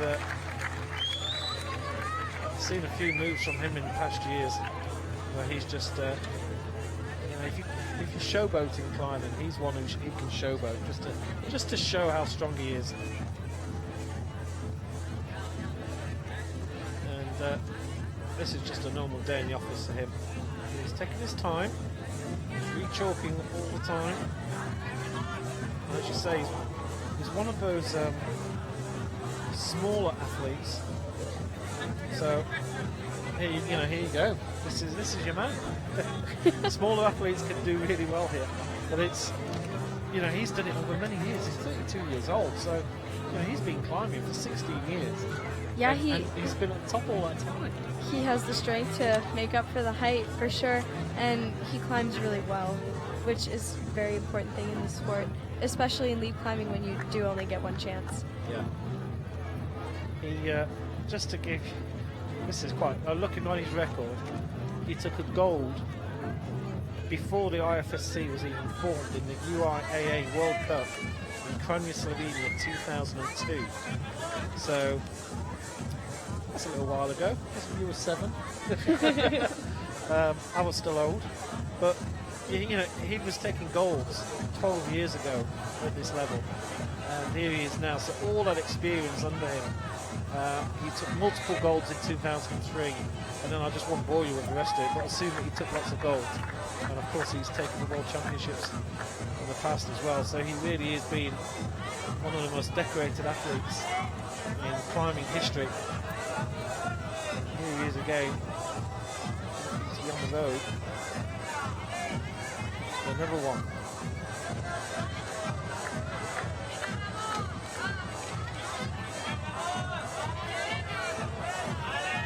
In fact, 2014 was probably not being his best. He was 15th in Hayang, 6th in Chamonix, and Briançon, who's just outside the medals in 4th place. So, actually, probably for him, not his best season.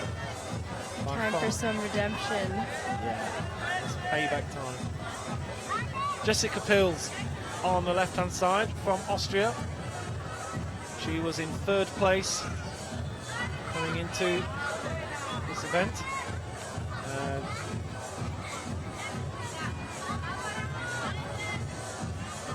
Blank here, just making this look so easy, isn't it?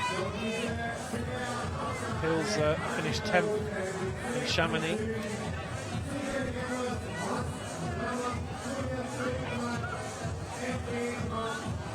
And 19th in Briançon.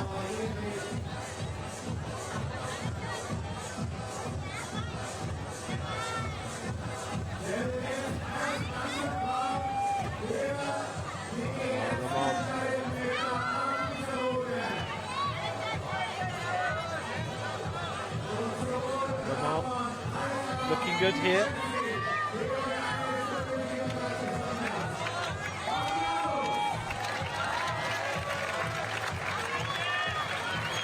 I don't think he's ever looked in trouble, has he? He's just making this look ridiculously easy. Another day at the office. Yeah, it's just another straightforward qualification. I think Halanki has just dropped one more place, so looking really composed here. Yeah, that's where Sean McCall went. And also Adam. And Adam Ondra, yes. Adam Ondra went on that one. And yeah, he didn't get through to the orange, so he's got past there. So now he's equal 3rd. Can he get the top? Come on. And it doesn't even look as if he's broken into a sweat. Here it is, one jump for the top, and he's got the top. Nice. Second top of the night. Well, the first top in the men's category, Ramon Julien Pablanc. Our 3rd top of the night, and it's the first top in the men's. And well done. Well, the crazy thing is, he topped, and he actually made it look so easy, didn't he? Piece of cake. Okay. Jessica Pils now, she's starting to move towards the business end of this. Another young crusher. This climb, yeah. For sure. 17 years old. From Haag in Austria. She's competed at Imst a few times before. And and also in Kranya and Chamonix a couple of times. And this will be interesting. How's she going to do here? So far, so good.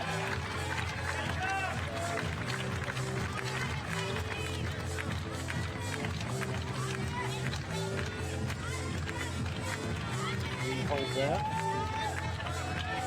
So the second box has caused a few problems for a few athletes. What will Jessica do?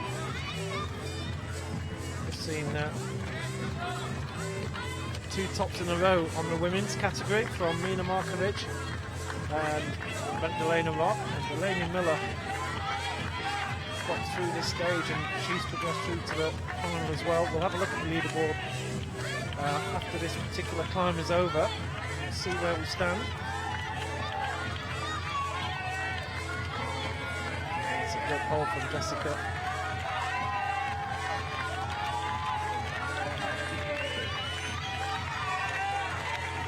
She's working hard here. That's a tough area, isn't it, those boxes?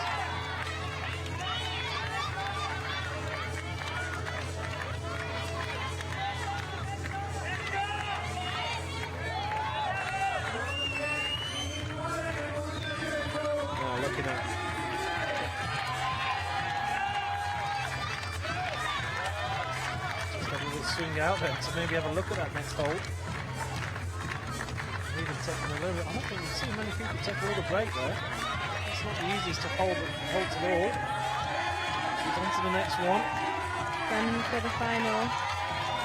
Yep. And I think she's just managed to qualify for the final here now.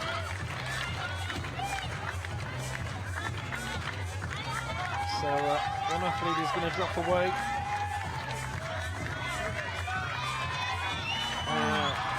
Impressive performance.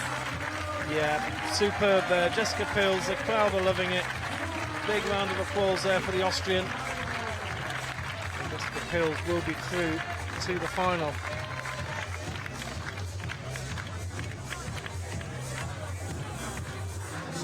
Two athletes to go now. Both, and there's a chance we can have a look at the leaderboard to see how we stand.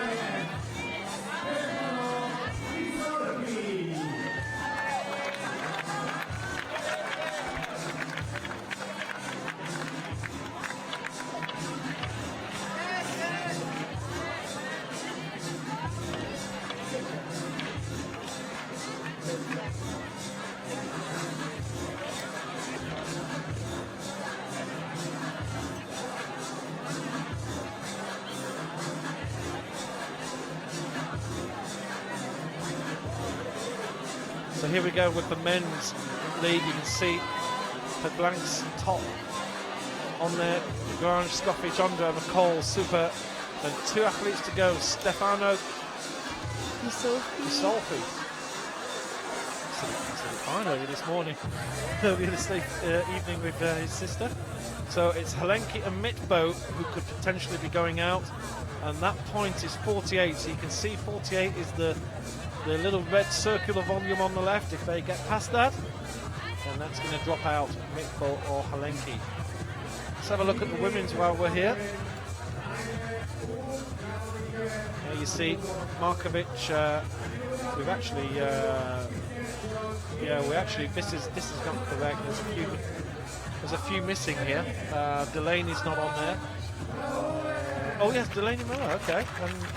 So where's the top missing? Magdalena Rock. Was she on? She had a top. She had a top, I'm sure. Unless somebody was very pedantic about something. Maybe she didn't quit. I don't know. But I'm sure she did. Well, she's only coming up as a 49 plus. We might even try and find out about that before we leave. But yeah, she definitely thought she had a top. She was waving around at the top, smiling at people. So usually do that once you've reached there. So on the left, Stefano Isolfi of Italy,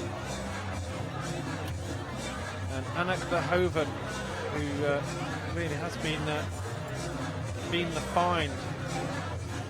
Another young crusher. Another young one, yeah. Yet again. Well, Stefano Ghisolfi is only 21 himself from Torino, and was 25th in Chamonix, 16th in Briançon, and 7th in Hayang. So made one final out of the last three. Anneke Verhoeven, meanwhile, she's had a great time of things. She's considering that only 18 years old, considering that she hadn't competed at many events at all in senior. She did compete. She has competed in odd ones here and there, but she was dominant in female youth, winning. I've got to count this out: 1, 2, 3, 4, 5, 6, 7, 8, 9, 10 golds in a row in 2010, 11, and 12. That's a pretty good record, isn't it? To win 10 golds in a row.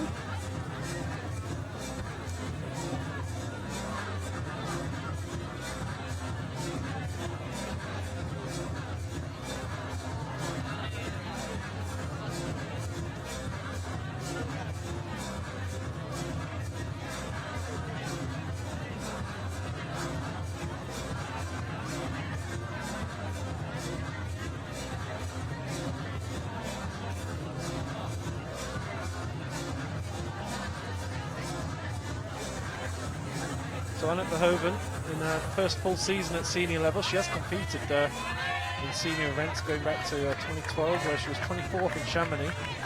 But in the last three events, she was bronze medalist in Hayang, she was 4th in Chamonix, and bronze medalist again in Briançon. So she really has been performing pretty well, to be honest. Ghisolfi here on the left.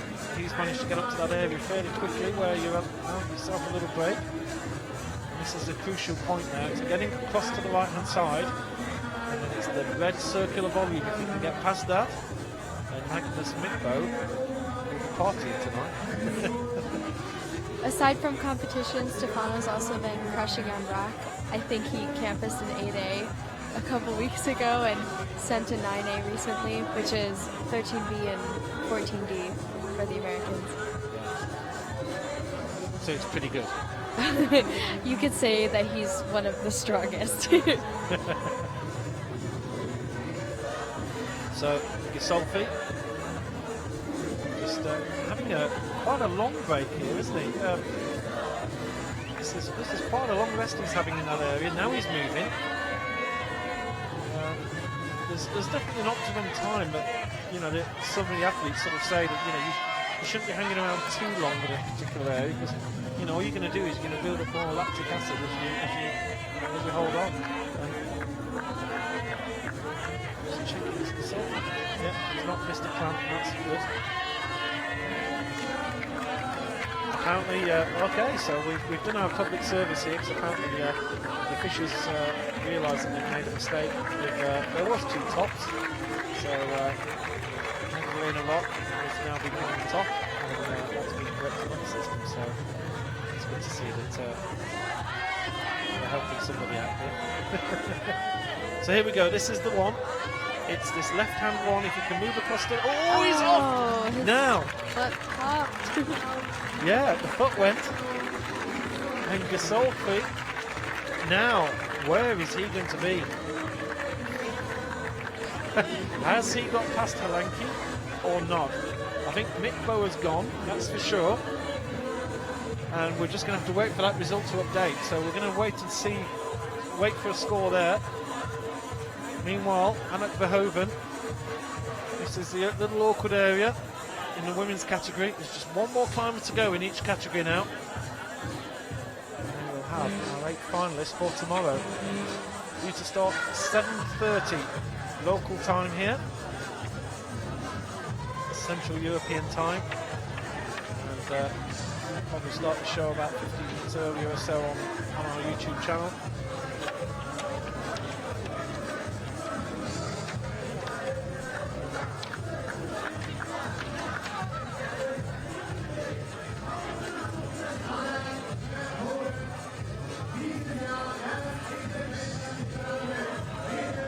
Waiting for the judges' decision to come through on that climb from Ghisolfi. if they gave him the plus, they'll count back and he'll be in the final. So, right, the score has come through as a 49. We'll have a look at that in a second.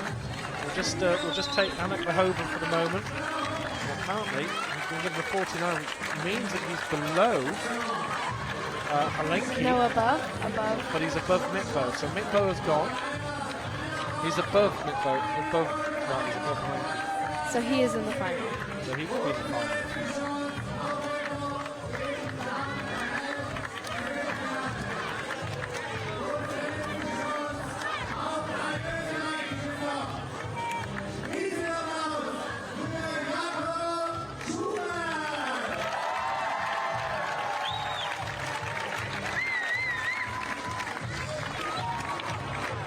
Oh, and Anik Verhoeven's gone.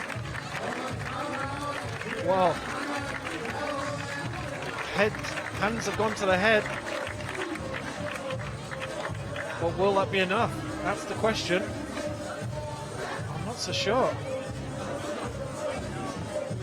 Last one up, Jakob Schubert of Austria. And I don't know if we've got the results. We can just look at just to see what our final situation is just before Jakob goes.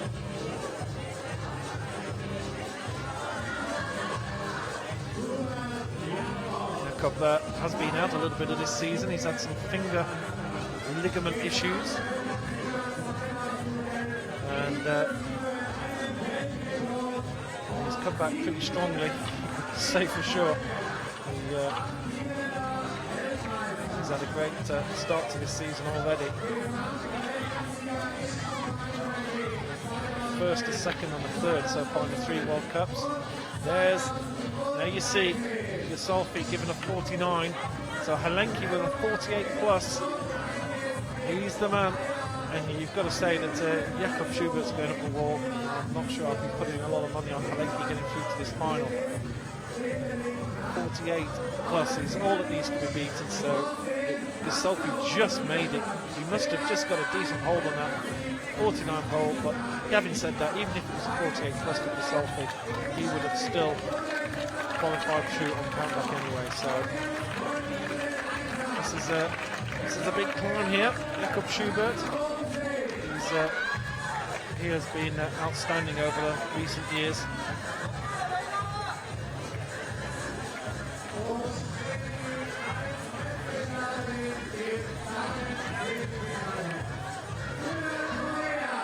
His career is littered with first, second, thirds and fourths in his last 10 events. In fact, there's only one 24th in there, and that's when he had a little pocket doing some speed climbing in Moscow in Korea. Of course, they had a little go at doing them just to collect a few points for their overall ranking.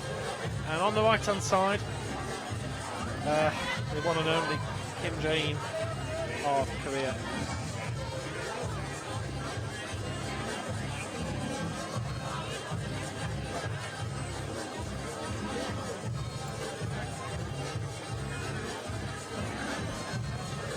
Kim, who's been absolutely outstanding in recent times. In the last 4 events, in the last 5 events, she's won 4 gold medals. I'm not sure what happened in Kranja, where she only finished 4th. Oh me. Yeah, poor girl. But looking back on her last 10 events, she's got 8 gold medals, 2 silvers. Sorry, her last 11 events, she's got 8 gold medals, 2 silvers, and that 4th place. So she really has been getting used to the top of the medal podium, looking down on everybody. So far, 3 golds in 3 events in 2014 in Hayang, Chamonix and Briançon. Jakob Schubert moving very nicely up this wall. Just that red circular volume. Yeah, let's have a look at the women's scores as they stand at the moment. We've just seen the men's. Schubert just needs to get past that left-hand circular red volume. There you see Markovic and Rock, so that's been corrected. They both top. And wow, the girls sweating away down there on the bubble. Helen Janicot of France with a 45 plus, which basically means if Kim Jae-in can get to those 2 silver volumes, those 2 silver triangular volumes pointing towards each other. She gets there, and she'll be in the final, and Yannick will be in it. We've got to think that both of these are going to make it, haven't we? There's just these 2 athletes are absolute class. I'd like to hope so, but you know, I think it'd be a pretty big upset if either one of them fell early. Especially Jakob in his home country, and Jane after crushing in the last 3 events. Yeah, they're not only top athletes, but they're also in form as well, and there's nothing like form in climbing, is there? You're being in form to the wall. And these 2 are really... And Jane just moving on steadily. They make it look easy, but I promise you, it's not. These are the top international climbers now here. These are the top guys.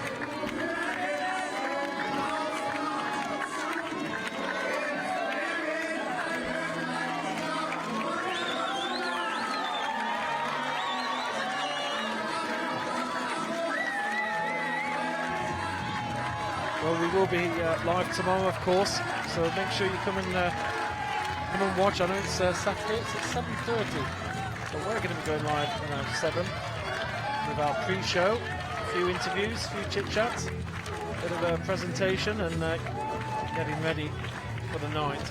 Jakob has secured a spot in the final. Good call, absolutely. So poor Mr. Helenki is gone.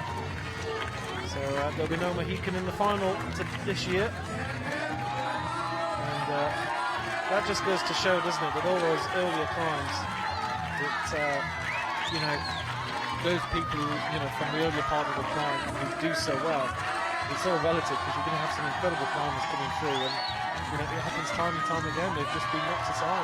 The top from Jakob. Yeah, and Mr. Jakob just decides to get to the top. He didn't even sweat there, did he? Puts him in first place. Yeah. Due to count back to the winner. And he'll be the last man out tomorrow night. Jakob Schubert. He just made that look so easy. It was only a second ago. You were saying that you just made it through to the final, and then 10 seconds later, I looked at you, we started having a chat, and suddenly was at the top. So, no messing around from Jakob Schubert. And let's see how Kim Jae-in here, our final climber.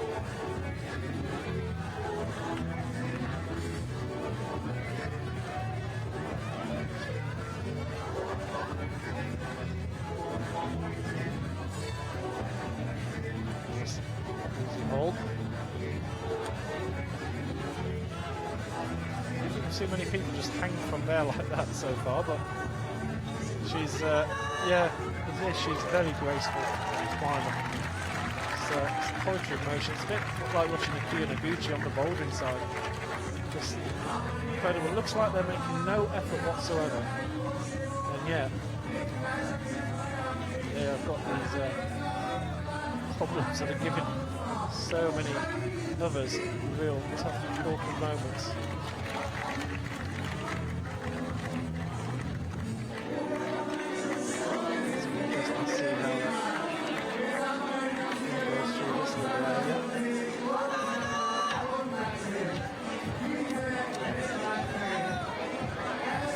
She's another small climber like Dinara, and this next move gave Dinara a lot of trouble. It's where she fell earlier.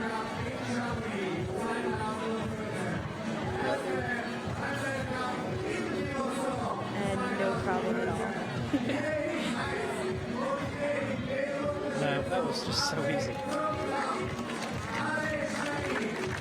And one of the things I haven't got on the IFSC database, but I think it's checking to see just how tall Kim Jae-in is, because she really is, you know, she's a short athlete, isn't she?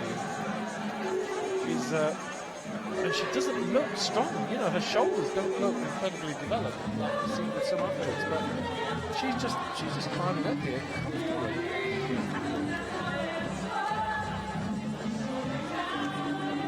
She's got a body responsive now.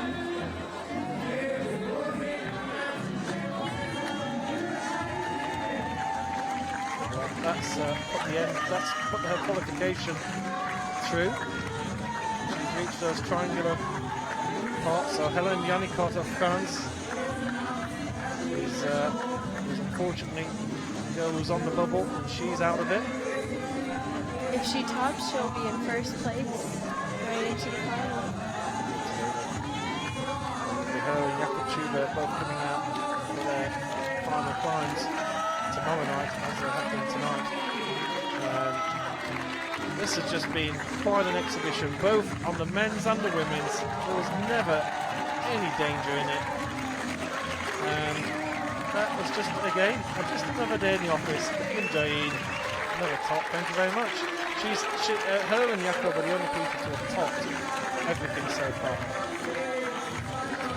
Well, we're just going to wait for a few results here to come through. Michaela, any final thoughts on what you've just seen tonight? I think that the route setters did a really good job with these two. It seems like they got the separation that they needed, although there were a couple upsets, Dinara falling earlier and also Miloka Oda, but for the most part I think it was a great show. Yeah, absolutely. And there's our confirmation. We'll have the proper full results coming through in a second, but that's how the men's finished, with two tops from Jakob Schubert and Romain Julien Pablanc, with Romain de Grange, Damon Skofic, Adam Onder, Sean McCall, Super and Gisolfi making up the 8. And that's how the men's went. And interesting, obviously the leaderboard goes all the way down, and we saw quite a few people sort of have trouble around the sort of 35, 36, 37 area, and that area never even came into it when it was deciding the finalists. And here's the women's categories. So Kim Jae-in, Mina Markovic, Magdalena Rock, all topping, and other athletes there. Please stop walking up onto our camera. I think we're going to have proper full scores coming up in a second. I hope you've enjoyed the coverage here with us tonight. We're going to be bringing you all again for the finals tomorrow, the top 8. Semi-finals, of course, was the top 26. So always took a little while. That was a good, 3.5 hours? So it took a little while, didn't it?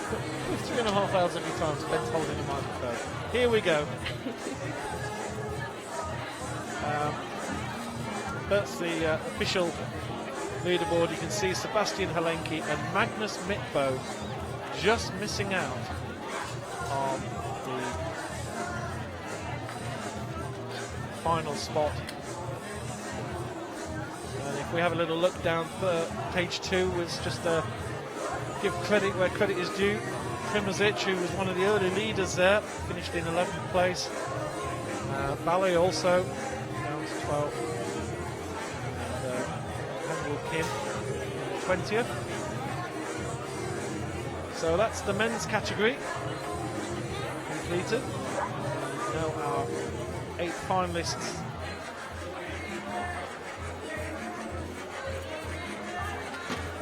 Five to 10 in the evening here in Imst. We are going to be live from around 7 o'clock tomorrow, so I hope you're going to join us then, and certainly you can catch it all up on YouTube, of course, at your own leisure. Here's how the women's semi-finals completed. Top 8 through to the final, and 2 from Austria, and then all the other countries, 6 other countries in the other 6 places. So really nice to see a good spread. And Delaney Miller, your roommate. Very proud to have her in the final. She's been working hard this season, and she definitely deserves it. Yeah. And there's page 2. So what sort of preparation, will she literally, even though it's the finals at 7:30 tonight, obviously she won't be out clubbing tonight or anything, but, will she just go to bed early and just sort of try and get a good night's sleep ready for tomorrow? It's already pretty late. I'm sure that she's exhausted after that climb, and tomorrow we'll wake up, have breakfast, and it'll probably be just a relaxed day until it's time to crush. Well, there you go. And if any of you are wondering what that 30 is on the wall, Helmut, who's one of the big wigs here in Austrian climbing, his son is 30 years old. And so they put that up on the wall. It was his birthday. lovely, lovely scene. We're going to be talking to Helmut tomorrow, and we'll be putting that video up. We'll be playing the video out, and we'll be talking to a few people around the scene. So hopefully we'll get a few videos. It's a little bit darker now than it was early on. Absolutely beautiful sunshine. Thank you very much for watching, and from Michaela and myself, Adrian Battersby, we'll see you tomorrow. Thanks a lot. Bye bye.